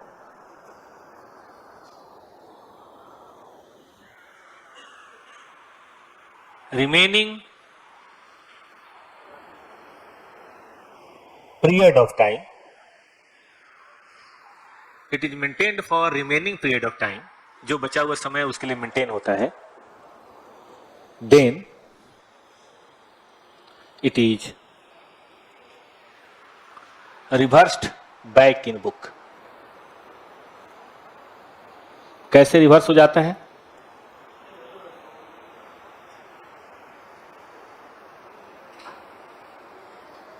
statutory reserve to amalgamation adjustment account. इस क्वेश्चन में क्या कोई ऐसा रिजर्व है जिसका टाइम पूरा नहीं हुआ? कितना है? ठीक है, और याद रखिए वेंडर कंपनी में दिक्कत है, परचेजिंग में दिक्कत नहीं। परचेजिंग कंपनी तो कंटिन्यू हो रही है, उसको क्या प्रॉब्लम है? इसका मतलब ये हुआ कि यहां पे जो रिजर्व है ना, ये 2 साल अभी मेंटेन होना है। कौन सा वाला रिजर्व? बेटा ये वाला, मुझे इसकी चिंता है, इसकी नहीं, इसमें दोनों ही वेंडर है, दोनों वेंडर है ना, ये रिजर्व में मेंटेन होना है, तो जनरल एंट्री पास होगी 80 और 40 है ना। तो 8 नंबर एंट्री मैंने जो कही थी बेटा छोड़ने के लिए, वही 8 नंबर एंट्री है। जिस क्वेश्चन में भी ऐसा हो जाए एंट्री जरूर पास कीजिएगा। अब बैलेंस शीट में कहां दिखाना है, बड़ी मजेदार बात देखो, तो बैलेंस शीट में तो रिजर्व कहां आता है, रिजर्व है सरप्लस में आता है, स्टैट्यूटरी रिजर्व। और मजे की बात, बेचारे अमालगमेशन एडजस्टमेंट को और कोई जगह नहीं मिला है, वो भी यहीं आएगा। नेट इफेक्ट बताइए, फिर भी दिखाना जरूर है, कई सारी चीजों का इफेक्ट नहीं होता, फिर भी वो चीजें बताइए करी जाती हैं डिस्क्लोजर के लिए कि अच्छा है, और ऐसा 2 साल 3 साल दिखाइए, जब समय पूरा हो जाए तो अमालगमेशन एडजस्टमेंट खत्म और वो भी खत्म। आप बनाइए बेटा balance sheet, now you are ready to prepare the balance sheet. शुरू हो जाइए।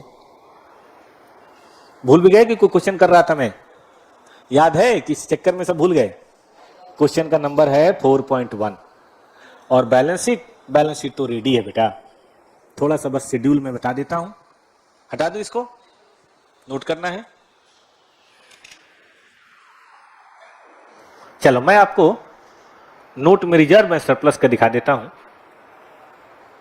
और कैपिटल का दिखा देता हूं, बाकी आप खुद करेंगे। आइए पहला बना रहे हैं। देखिए मुझे ऑथराइज तो नहीं पता, आपको पता ऑथराइज, चेक करिए।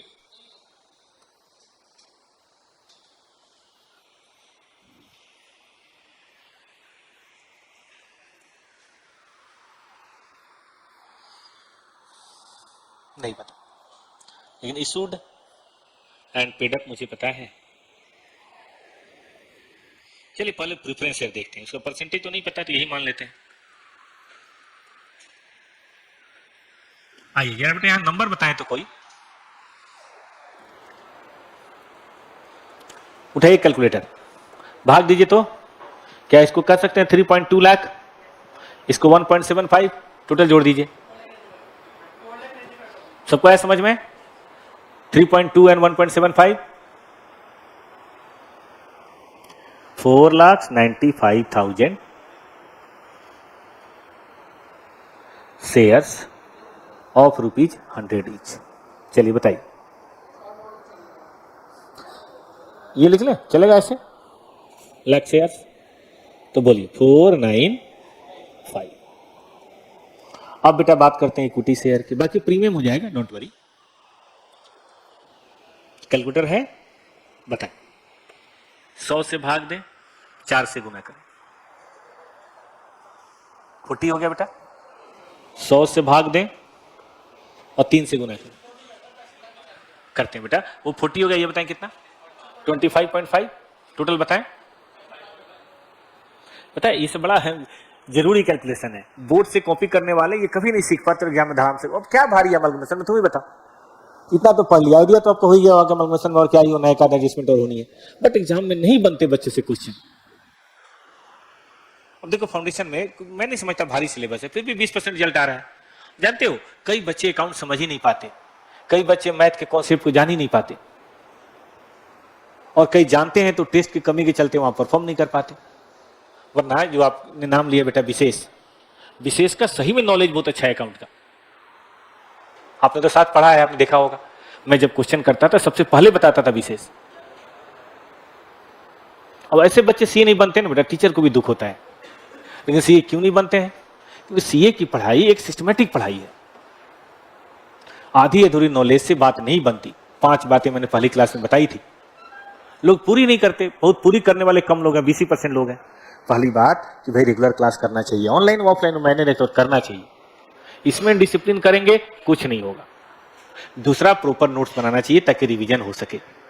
ध्यान सुनो, फिर इधर लग गए, और ये 2 तो सो ही गए, 1 हफ्ते सो के आ रहे हैं, लग रहा है इनको एक क्या तरीका ये, मतलब इस जवानी में इतनी कमजोरी, कुछ लेते क्यों नहीं, नालायक कहीं का। चल तीसरा बेटा होमवर्क करना चाहिए। होमवर्क इसी काम के लिए करना चाहिए कि ये फिगर 4.95 कैसे आया, क्लास में देख के नहीं होता बेटा, 1000 क्लास देखोगे तब भी ये कैलकुलेशन जब करने जाओगे तो घबरा जाओगे, जब तक खुद से नहीं बनाओगे। चौथा रिवीजन, फरवरी मार्च अप्रैल मैंने दुनिया भुला दूंगा तेरी चाहत में। और फिर टेस्ट, दुनिया का आईएएस हो, आईआईटी हो या पीएमटी हो या कुछ भी हो, बेटा तरीका यही है पढ़ने का। और कितने समय की लाइफ होती है पढ़ने की? आपका बेटा 6 महीने यहाँ और 7-8 महीने फाइनल मान लो, लाइफ में इतना ही तो पढ़ना है, इतने साल से पढ़ते आ रहे हो, ये आखिरी के 6 महीने हैं, ये सेमीफाइनल है बेटा। प्लीज इंडियन टीम मत बनो कि लीग मैच में तो बेहतरीन खेलते हैं, सेमीफाइनल फाइनल में आके हार जाते हैं। ऑस्ट्रेलियाई टीम बनो, ये गिरते पड़ते भी सेमीफाइनल में आ जाते हैं तो सबको रगड़ देते हैं। किलर इंस्टिंक्ट पैदा करो। ये 6 महीने बेटा तुम्हारे हैं। आपने चक दी इंडिया देखा होगा कि जी भर के पढ़ो, इसमें दिल खोल के पढ़ो। मैंने कहा नहीं था आपको, मैं लाइफ में पढ़ा ही इंटर फाइनल में, कभी पढ़ा ही नहीं, लेकिन जब पढ़ा तो बेटा मस्ती से पढ़ा, केवल पढ़ा। यारी दोस्ती मैंने तोड़ दी थी, मैंने आपको बताया था, रूम छोड़ दिया था मैंने, क्योंकि मेरे मिशन में बाधा कर रहे थे यार दोस्त, नहीं पढ़ रहे थे ना पढ़ने दे रहे थे। चल इक्विटी शेयर का फिर से निकालो, बहुत आसान है लेकिन लोग नहीं निकाल पाते और इसीलिए 15% 20% रिजल्ट आता है। करो, खुद से करो। 40 और 25.5 है, आसान सी बात, लेकिन ना करें तो नहीं होता। ठीक है बेटा जी। और ऑफ पता है रुपीज 10 ईच है, मत लिखना 35। बाकी बताओ क्या है बेटा? यस बोलो 65। और मैंने कहा था आप लिख सकते हैं कि आउट ऑफ विच इतने share issued other than cash, ये वाली भी बातें लिख सकते हैं। आउट ऑफ विच पूरा ही है 4.95 lakh preference share and 65.5 lakh equity share issued for consideration other than, बताओ बेटा, कैश। चलो जोड़ देना बेटा एक बार इसको। अब स्टेप नंबर 2 भी बहुत इंपॉर्टेंट है, शेड्यूल नंबर 2। किस चीज का बनाऊंगा बेटा मैं? रिजर्व बैंक सरप्लस का। सबसे पहले मैं सिक्योरिटी प्रीमियम ही बनाता हूं। देख लो क्या आपको परसेंटेज दिया है? दिया है बेटा, मैं गलत हूं, आप सही हैं। चलिए अब आइए सिक्योरिटी प्रीमियम। तो पहले तो प्रेफरेंस शेयर पे आया था, देख लो 4.95 इंटू 25 रुपए, बोलो बेटा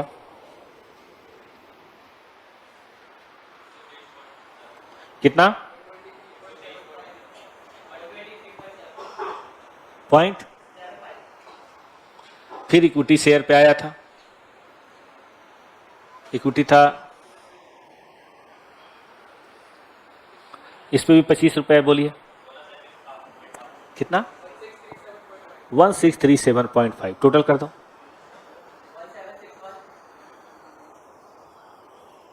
1761.25 हो गया। अब एक कैपिटल रिजर्व था बेटा, वो तो हमें याद ही है। कोई बताए कितना था कैपिटल रिजर्व? 676.55। 67 कितना बताया था? 55। एक था स्टैट्यूटरी रिजर्व, क्या नाम था उसका?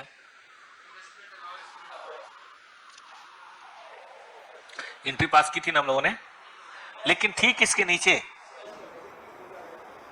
अमालगमेशन, नतीजा इसका नील इफेक्ट खत्म होगा। जोड़िए 2437.80।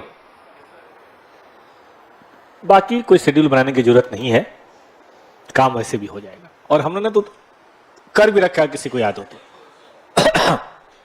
हम लोगों ने उधर बना भी रखा है।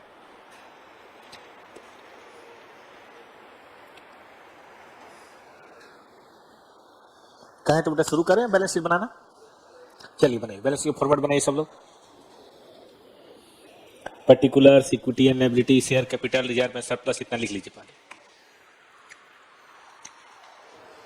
कैसा लगा ये क्वेश्चन? आप ध्यान दें, एक लाइन जोड़ा नई चीज हो गई, एक लाइन जोड़ा उसमें गुडविल जोड़ा वो क्वेश्चन हो गया, इसमें अमलगमेशन वाला जो डिवेंचर वाला जोड़ दिया तो ये क्वेश्चन हो गया। बेटा जी हो गया, कोई दिक्कत इसमें? डन है? कोई बोल नहीं रहा? तो बैलेंस शीट का क्या सिचुएशन है, बना कुछ? देखिए बेटा, दो तो मैंने बता दिया आपको, लिखिए कैपिटल और रिजर्व। लिखा सब लोगों ने? भाई बैठे हो, लिख लिया? अब आइए मैं आपको बाकी चीजें भी दिखा देता हूं, यहीं से उठा लीजिए ना। डिबेंचर लिखिए लॉन्ग टर्म में, अनसिक्योर्ड लोन लिखिए लॉन्ग टर्म में, सन्ड्री क्रेडिटर लिखिए करंट में, और बीपी लिखिए करंट में। लिखिए बैलेंस शीट, कैपिटल और रिजर्व के नीचे इन्होंने जोड़ के लिख दिया, उसको ध्यान ना दें, आप अपना बनाएं।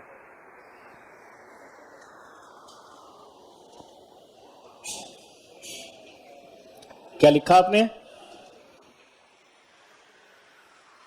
130 इन्होंने जोड़ के लिख दिया। कितने लोगों का लाइब्रेरी चाहिए टोटल हो गया? करें, और एसेट वहीं से उठा कर रख दीजिए, हो जाएगा। नहीं हुआ बच्चों का?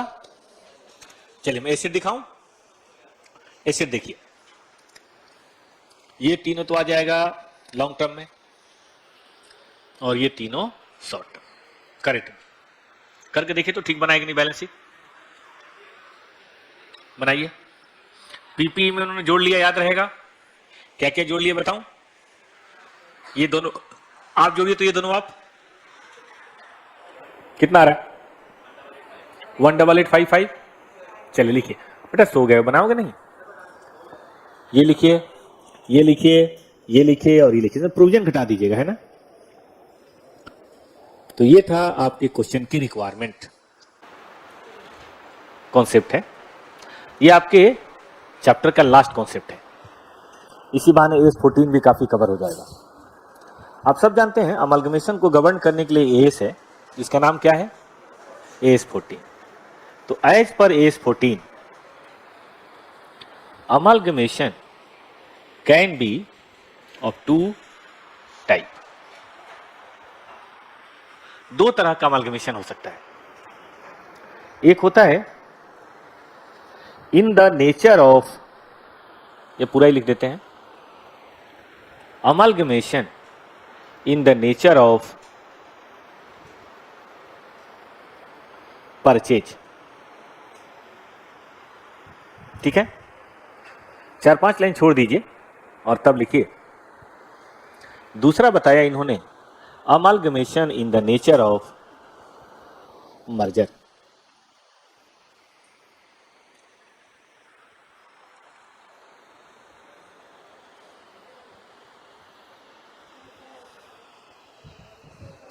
छूट गया बेटा? आज का कॉन्सेप्ट है कि एएस 14 कहता है कि अमलगमेशन दो तरह से हो सकते हैं, एक in the nature of purchase और एक in the nature of merger. In the nature of purchase को डिफाइन किया गया है कि which is not in the nature of merger, कि भाई जो मर्जर के नेचर में ना हो परचेज है। अब मर्जर को ऐसे तो नहीं बोल सकते which is not in nature of purchase, फिर तो गोल गोल डब्बा हो जाएगा। इसका मतलब मर्जर को डिफाइन किया गया है, जो मर्जर है सो ठीक है, जो मर्जर नहीं है वो परचेज है। जैसे दुनिया में दो ही तरह के स्टूडेंट हैं, एक वो जो सीए नहीं करते हैं और एक वो जो सीए करते हैं। कोई तीसरी भी कैटेगरी है क्या? तो जो सीए करते हैं वो तो करते ही हैं, जो नहीं करते हैं अदर है। तो यहां भी वही है, in the nature of merger आप पढ़ लीजिए, जो मर्जर है वो पहचान लीजिए, बाकी सब क्या होगा? In the nature of purchase. और ऐसा इसलिए बताया जा रहा है कि दोनों की अकाउंटिंग का तरीका अलग अलग है। ठीक है, इस पे जो अकाउंटिंग का मेथड लगता है उसका नाम है, जगह छोड़ा था आपने, परचेज मेथड। क्या होता है बताएंगे इसके बारे में।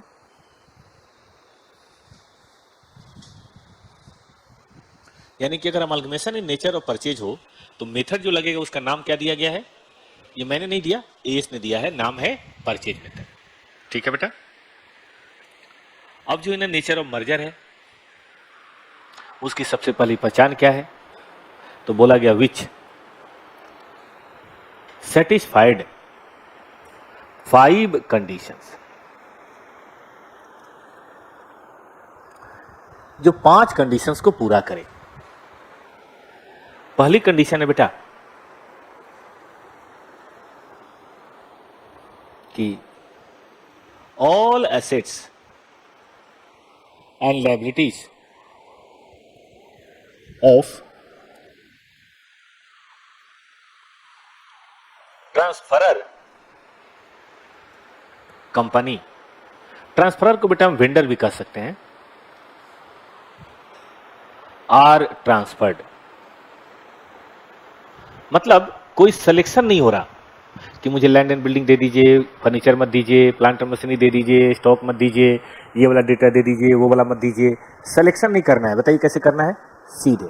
जैसे कभी कभी देखा होगा आपने, दिन में जब सब्जी बिकती है महंगी, 100 रुपए 50 रुपए ऐसे किलो के हिसाब से, तो बोलता है भाई सब छाट लीजिए, है ना, खीरा छाट लेते हैं, लोग छाट लेते हैं। लेकिन आपको 10 बजे जो होता है, बोलता 50 रुपए में सारी गोभी ले जाइए, उसी में छाटने का मौका देता है, क्या बोलता है? भाई जो है जैसा आपके सामने है, ये पूरा बैगन ले जाइए, 50 रुपए दे दीजिए। ऐसा होता है बेटा, तो उस समय छटनी नहीं होती। Number 2, recording of assets and liability in the books of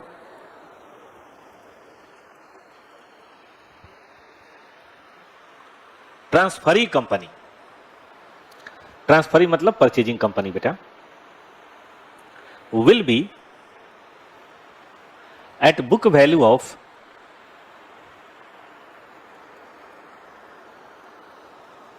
transferor company, vendor है ना। मतलब एसेट लायबिलिटी चाहे कितने पर भी लिया दिया गया हो, हमने पढ़ा था किसी किसी क्वेश्चन में आता है कि प्लांट मशीनरी 5 की बजाय 7 लाख में, याद आया किसी को? कल भी किया था क्वेश्चन, किसी में 5 की बजाय 4 लाख पे। एग्रीड वैल्यू बुक वैल्यू अलग होता है बेटा। एस कहता है कि देखो आप बुक वैल्यू कुछ भी रखो, एग्रीड वैल्यू कुछ भी रखो, हमें कोई लेना देना नहीं है। रिकॉर्डिंग होगी कौन सी वैल्यू पे? Book value. अगर ये है तो मर्जर है, नहीं है तो परचेज है, बात खत्म। तो सारी एसेट लायबिलिटी भी लेनी है, और रिकॉर्डिंग कौन सी वैल्यू पे करनी है? जल्दी बोलिए जल्दी बोलिए, बुक वैल्यू पे। अरे मर्जर का मतलब समझते हैं क्या होता है? चीजों को मिला देना। तो जब कोई किसी को खरीद ही नहीं रहा, हम मिल रहे हैं, तो काहे का एग्रीड वैल्यू, काहे का प्रॉफिट लॉस? हम तो मिला रहे हैं साहब। आपके पास कुछ चीज थी, हमारे पास कुछ चीज थी, मिला के बड़ा बिजनेस करेंगे। ठीक। Number 3, at least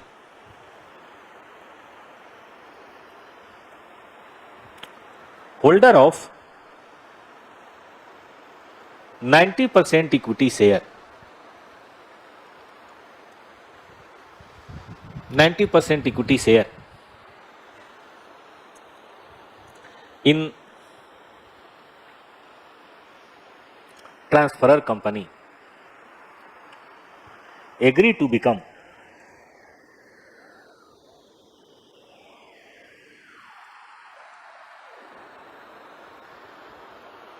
equity share holder of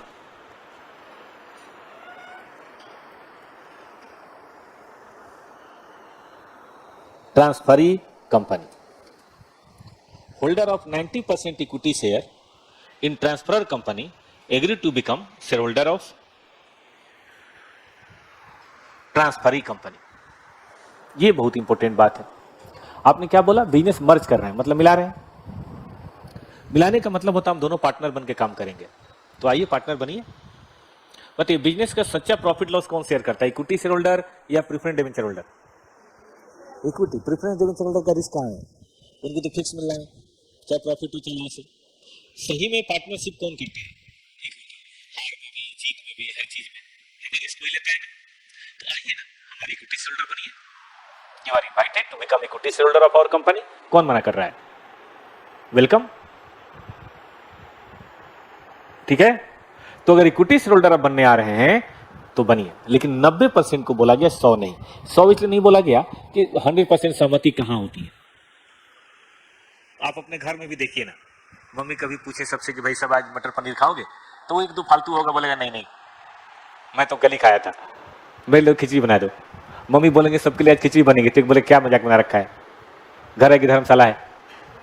पूरे घर के लोग मान लो बात करें कि भाई वैष्णो देवी चलना है, एक दो फालतू जरूर होगा, हो सकता है वो आप ही हो कि ना ना वैष्णो देवी नहीं, मैं जाऊंगा शिमला। तो कुछ जन्मजात विद्रोही होते हैं, मतलब दुनिया कहेगी इधर चलना है तो वो बोलेगा कि ना चाहे जो हो जाए इधर तो मैं जाऊंगा, दो चार लात लगने पे भी मान जाता है, लेकिन वैसे नहीं मानता, ठीक है कि नहीं, वो इधर चलेगा। तो इसीलिए 90% बोला गया कि 10% साले नहीं भी माने कोई बात नहीं, लेकिन कम से कम कितने परसेंट मानने चाहिए, 90। अच्छा 90% नंबर ऑफ शेयर होल्डर नहीं बोला गया, नंबर ऑफ शेयर बोला गया कि नंबर ऑफ शेयर जिसके पास 90% हो इक्विटी, प्रेफरेंस वाला ना माने कोई बात नहीं, डिवेंचर वाला ना माने कोई बात नहीं, लेकिन इक्विटी शेयर होल्डर माने किस बात के लिए कि हम नई कंपनी में जाके क्या बनेंगे, इक्विटी शेयर होल्डर बनेंगे। अच्छा इक्विटी शेयर होल्डर एक दो नहीं, पूरा इक्विटी शेयर होल्डर बनेंगे, ये नहीं कि एक एक शेयर दे दो हम शेयर होल्डर बन गए, पूरा। थोड़ा सा एक्सेप्शन है, एक्सेप्ट कैश फॉर फ्रैक्शन, समझते हो बेटा। हाँ, जैसे मान लो एक्सचेंज रेशियो है 2:3, ठीक है, 2:3 है आपका एक्सचेंज रेशियो, 2/3 है, और आपका शेयर 1000 है, तो फ्रैक्शन आ जाएगा, करना 1000 डिवाइडेड बाई 3 × 2 करना जरा।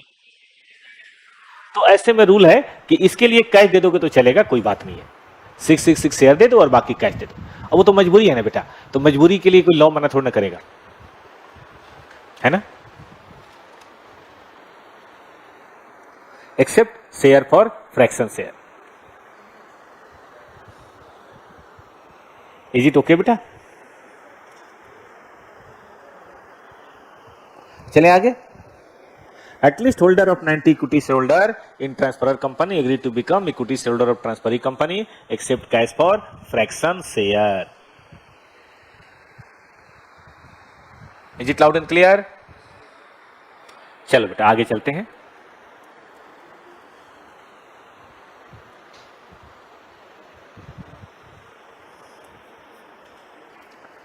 Agreed equity shareholder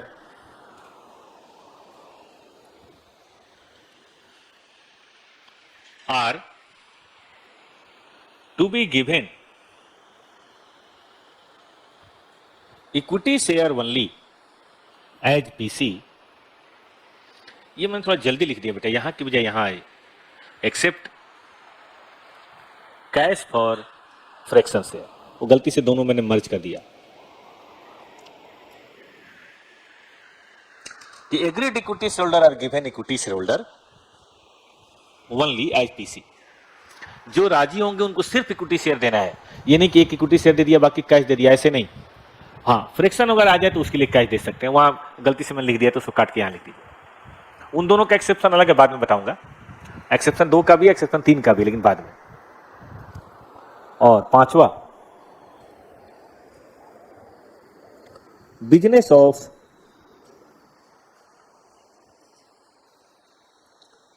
transferor company is expected to be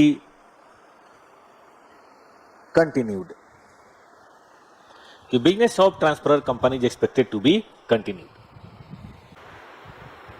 तो हमारा इरादा है कि हम बिजनेस कंटिन्यू करेंगे, फ्यूचर में हो ना हो अलग बात है। और ये पांचों बातें अगर एक साथ होगी तो इसे क्या नाम देंगे बताइए भाई, मर्जर। और अगर एक भी नहीं होगा तो क्या नाम देंगे, परचेज। परचेज होगा तो मेथड कौन सा है, परचेज होगा तो परचेज मेथड, और अगर मर्जर होगा तो मेथड कौन सा है, लिखिए अकाउंटिंग मेथड फॉर मर्जर। इसका बड़ा हाई फैंसी नाम है, पुलिंग ऑफ इंटरेस्ट मेथड।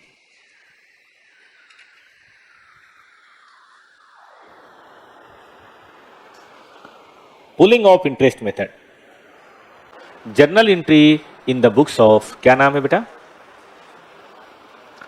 यहां परचेजिंग कंपनी नहीं बोलते, मजेदार बात सुनिएगा, ट्रांसफरर बोलते हैं, ट्रांसफरी बोलते हैं, क्योंकि कोई किसी को खरीद तो रहा नहीं है, बट फिर भी मैं लिख देता हूं। लिखिए, पहली एंट्री होगी बिजनेस परचेज ना बोल के क्या बोलेंगे? बिजनेस मर्जर, वही पीसी होगा। To liquidator of vendor company, बस नाम का फर्क है, काम तो वही है। सेकेंड पॉइंट वाला एक्सेप्शन बता दें बेटा? बता देते हैं। सेकेंड पॉइंट में यह था कि अगर कोई कंपनी का जो एसेट्स है वो किसी और मेथड से और आपका किसी और मेथड से है, ठीक है ओम, तो ऐसा हो सकता है कि आप चाहें कि हम दोनों की पॉलिसी सेम कर लें और इसके लिए थोड़ा बुक वैल्यू में चेंज कर लें। ऐसा करना अलाउ है, कोई दिक्कत नहीं है। कर लिया पहला। मेन इसमें बेटा दूसरा है, और दूसरी जनरल एंट्री थोड़ा हम तरीके से बताएंगे, मत लिखिए अभी। दूसरी जनरल एंट्री बताने से पहले मैं आपको एक छोटा सा इलस्ट्रेशन फॉर्म करता हूं, फिर दूसरी जनरल एंट्री बताऊंगा। अच्छा चलो पहले लिख देते हैं, बेसिक पहले लिख देते हैं, लिख लेते हैं बेसिक। एक तो याद रखना, ऑल एसेट होगा, कोई भेदभाव नहीं होगा, ऑल एसेट। और भी कौन सी वैल्यू पे? तो जगह छोड़ के ऑल लायबिलिटीज होगा, उसमें भी कोई भेदभाव नहीं, और वो भी बुक वैल्यू पे। मजेदार बात सुनिए, जितने भी स्टैट्यूटरी रिजर्व है, नहीं स्पेसिफिक रिजर्व, स्टैट्यूटरी तो है ही, जैसे सिक्योरिटी प्रीमियम है, सीआरआर है, इन्वेस्टमेंट अलाउंस रिजर्व है, सब लेके आइए, सब बुक वैल्यू। फिर से बोलें, पहले एंट्री लिखना है बेटा, फिर लिखिए बिजनेस मर्जर। अब जाहिर है ये टैली करे जरूरी तो है नहीं, पीसी कम ज्यादा हो सकता है, तो कमी बेसी यहां पे जानते हैं कहां लिखना है? फ्री रिजर्व कहिए, फ्री रिजर्व में लिखना है, ना कि कैपिटल रिजर्व। अगर ऊपर आ जाए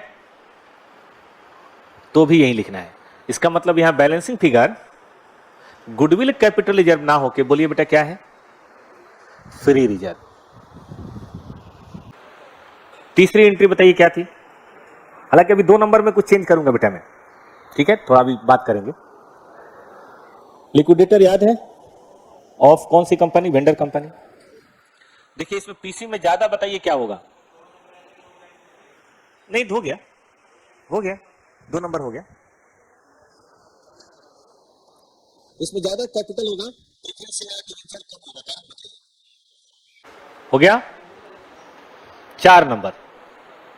लायबिलिटी अगर कोई पे करना हो तो वैसे ही होगा, पेमेंट ऑफ लायबिलिटी की एंट्री जैसे होती है वैसे ही होगा, उसमें कुछ नहीं करना। 5 नंबर याद है, लिक्विडेशन एक्सपेंस वगैरह। अब उसमें गुडविल कैपिटल जब तो है नहीं, तो हम लिखेंगे फ्री रिजर्व टू बैंक। मतलब जो भी काम गुडविल कैपिटल जब से होता था ना वो ऐसे होगा। म्यूचुअल ऑब्लिगेशन तो वैसे ही कैंसिल होगा, उसमें मैं कुछ नहीं कहूंगा, जैसे था वैसे ही होगा। Creditor to debtor. अकाउंटिंग में बेटा एक आर्ट है, इसको थोड़ा साइंस की तरह भी करिए लेकिन आर्ट की तरह भी करिए, खूबसूरत तरीके से प्रेजेंटेशन, सारी बातें का बढ़िया डिस्क्लोजर, इनका भी ध्यान दीजिए। 7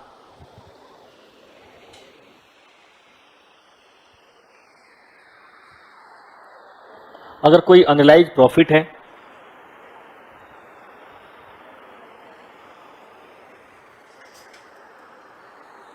तो कहां से लिखें बेटा आपकी बार? गुडविल कैपिटल रिजर्व या free reserve? Free reserve to stock. मतलब जो भी काम करना है सो इसी से करना है।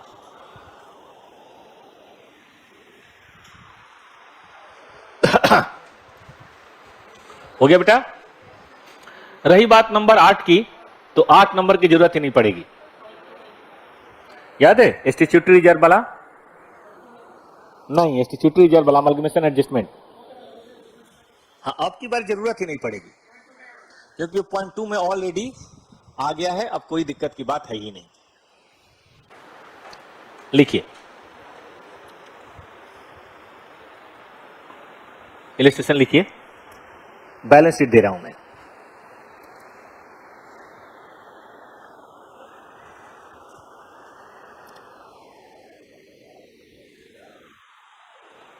ये शेयर कैपिटल है, ये फ्री रिजर्व है, ये स्पेसिफिक रिजर्व है। चलिए स्पेसिफिक रिजर्व 100 मान लेते हैं, लायबिलिटी मान लेते हैं। तत्काल का एक खास समय होता है, उसी समय होगा वरना होगा नहीं, ये बड़ी प्रॉब्लम है। और हमारे यहां तत्काल मतलब गोल्डन। चलिए जोड़िए तो बेटा कितना हो रहा है? 900। इधर एसेट मान लेते हैं 900, जो भी है करंट एसेट, फिक्स एसेट जो भी है। अब पीसी बेटा हम कई तरह का लेते हैं, 300, 400, 600, 1000 और 200, इतना पीसी लेते हैं और 5 एंट्री करके दिखाएंगे हम आपको। केवल एंट्री नंबर 2 सिखाऊंगा, बाकी तो सब नॉर्मल है, बाकी सब में कहां कोई दिक्कत है। सबने लिख लिया? हो गया बेटा? चलिए कैसे लिखेंगे इसको वो बताते हैं, केवल एंट्री नंबर 2 पे फोकस करिए।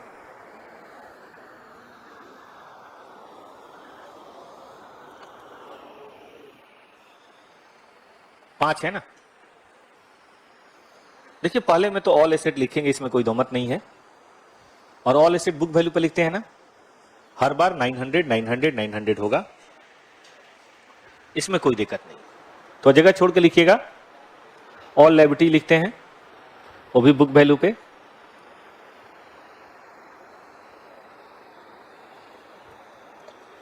स्पेसिफिक रिजर्व लिखेंगे,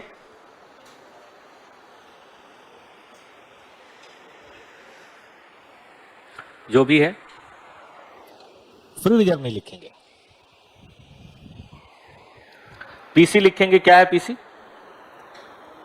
जरा देख के बताएं बेटा। पीसी 300, 400, 600, 1000, 200, इतना पहले सब लोग छापिए, तो निकालिए। तो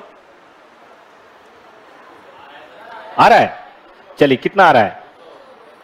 क्या उसका फ्री रिजर्व 200 था? तो इसका मतलब इसमें कोई भी चेंज नहीं हुआ, एज इट इज सब कुछ आ गया। अब उसके बाद भी कोई बैलेंसिंग फिगर आ रहा है?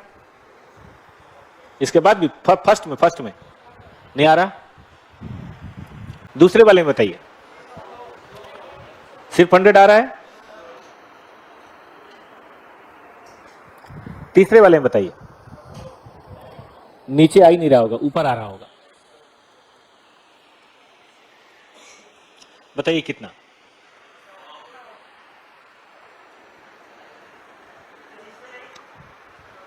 बाद वाले में है ना, इस वाले में आ रहा होगा।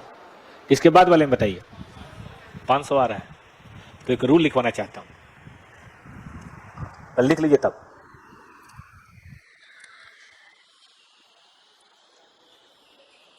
देखिए कॉन्सेप्ट है क्या? हाँ मैं मंगवाऊंगा, सुबह सुबह आ गया था ना, अभी घाट से लोग आए नहीं थे। कॉन्सेप्ट देखिएगा, excess of PC over paid up value, paid up capital of vendor company या ट्रांसफर कंपनी, जो भी कह लो, is adjusted with free reserve of vendor company, free reserve of purchasing company,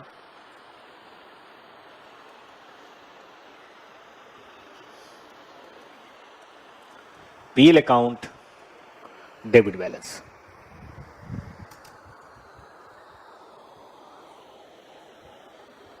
inter में बहुत सारे बच्चे नवंबर में मई में पास नहीं हुए थे, अब की बार पास हुए, तो क्या हो गया? हो गया फाइनल, आ गया फाइनल में। 4 महीने में क्या ही फर्क पड़ जाता है।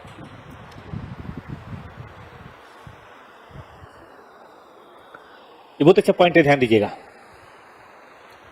ये कहता है कि पीसी जो आप दे रहे हैं ना, वो पेड अप कैपिटल से अगर ज्यादा दे रहे हैं तो जाहिर है डिफरेंस पैदा होगा, क्योंकि हम ऑल एसेट, ऑल लायबिलिटी और रिजर्व ला रहे हैं, तो उसको पहले किसके साथ एडजस्ट करना है?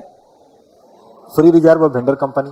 वो खत्म हो जाए तो फ्री रिजर्व और परचेजिंग कंपनी, वो भी खत्म हो जाए तो पीएल अकाउंट का डेबिट बैलेंस। देखिए यहां दिखाता हूं, यहां पीसी कितना है बेटा, सॉरी पेड अप कैपिटल कितनी है 300, और पीसी कितना है 300, एक्स्ट्रा कितना है पीसी नील, 300 वो भी है 300 ये भी है। इसका मतलब यहां कोई एडजस्टमेंट नहीं होगा, इसीलिए हमने 200 का 200 लिखा है, ध्यान दो। ये पीसी भी 300 है, पेड अप कैपिटल भी 300 है, समझो ना। पीसी हट गया, सॉरी पेड अप कैपिटल हट गया, पीसी आ गया, all asset, all liability, all reserve. लेकिन दूसरा देखो, अब की बार कितना है पीसी 400, पेड अप कैपिटल कितना है 300, एक्स्ट्रा कितना है ये 100 यहां से कम हो जाएगा। जब ये 100 कम होगा तो ये बैलेंस कितना आएगा, देख रहे हो 200 माइनस 100। ध्यान रहेगा बच्चों को, नहीं समझ आया? पेड अप कैपिटल दिमाग में लाओ, कितना है 300, पीसी कितना है 400, एक्स्ट्रा कितना दे रहे हो? कैसे टैली करेगा डबल एंट्री? तो उस डबल एंट्री को पूरा करने के लिए फ्री रिजर्व कम कर देंगे। कर दिया कम? बोल नहीं रहा है कोई? आगे आओ, अब की बार बताओ, 300 के बजाय 600, इसका मतलब कितना 300 एक्स्ट्रा। हमारा फ्री रिजर्व कितना है, पूरा साफ हो गया। अब चलो उसके फ्री रिजर्व में चलते हैं, परचेजिंग का फ्री रिजर्व तो होगा ना, उसमें से कितना कम कर लिया 100, लेकिन फ्री रिजर्व होगा तभी ना कम करोगे। आगे आओ, यहां बताओ कितना है, 300 की बजाय 1000, ज्यादा कितना है 700। 700 में हमारा कितना था, खत्म। 700 में 200 कम करो 500। मान लो उसका 400 है, अब 400 ज्यादा तो लिख ही नहीं सकते, मैक्सिमम मान लिया, फिर भी तो बात नहीं बनी या बन गई? तो बोलिए क्या लिखेंगे इसके बदले? पीएल अकाउंट में कौन सा बैलेंस, और डेबिट बैलेंस का कोई लिमिट नहीं हो तो कितना भी रेज कर लो, बाद में प्रॉफिट कमा के चुका देंगे, उसमें क्या है। तो देखो अपना रिजर्व साफ, दूसरे का रिजर्व भी साफ। इसको एग्जांपल से देता हूं। मान लीजिए आप दो दोस्त, ठीक है, मार्केट गए कुछ खाने पीने, पार्टी आप ही दे रहे हैं, आपके क्या बोलते हैं यूपीआई या जो भी है, उसमें 300 रुपए है, बिल ज्यादा आ गया, तो बोलो क्या करते हो? भाग जाते हो? पहले 300 पे कर देंगे और बोलेंगे यार तुम दे दो, हम घर पे दे देंगे यार, उसमें क्या है, ठीक बात है। तो 300 आपने दे दिया, बैलेंस दोस्त ने दिलवा दिया। आप है वेंडर, बैलेंस है परचेजिंग कंपनी। मान लो उसके पास भी पैसे कम पड़ गए, तब बताओ, दोनों मिलकर बर्तन मांजोगे? फिर क्या करोगे बोलो? अरे उसको बोलोगे यार देखो 1000 का बिल था, 300 मैंने दे दिया, 400 उसने दिया, 300 बच गया, हम भिजवा देंगे। आने देगा दुकानदार? अरे आने देता होगा, ऐसे क्या बात, चुटकुलों में होता है कि बर्तन मांजो, ऐसा थोड़ा ना होता। कभी हुआ किसी ने होटल में बाकी लगाया हो? एनीवन? किसी का उधार नहीं चलता। तो ये पीएल अकाउंट वही है, उधार। अरे भाई लॉस हो गया थोड़ा, कोई बात नहीं, आगे प्रॉफिट कमा के एडजस्ट कर लेंगे, उसमें क्या, ठीक है। आगे चलो, मान लो कभी कम पड़ गया, लिखो excess of paid up capital over free reserve is created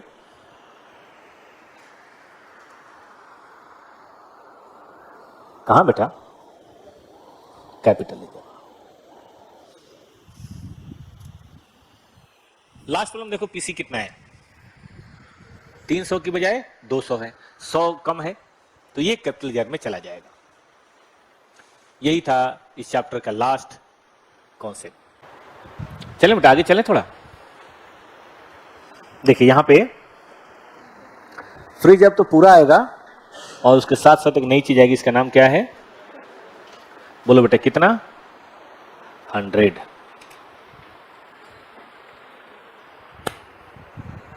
चलें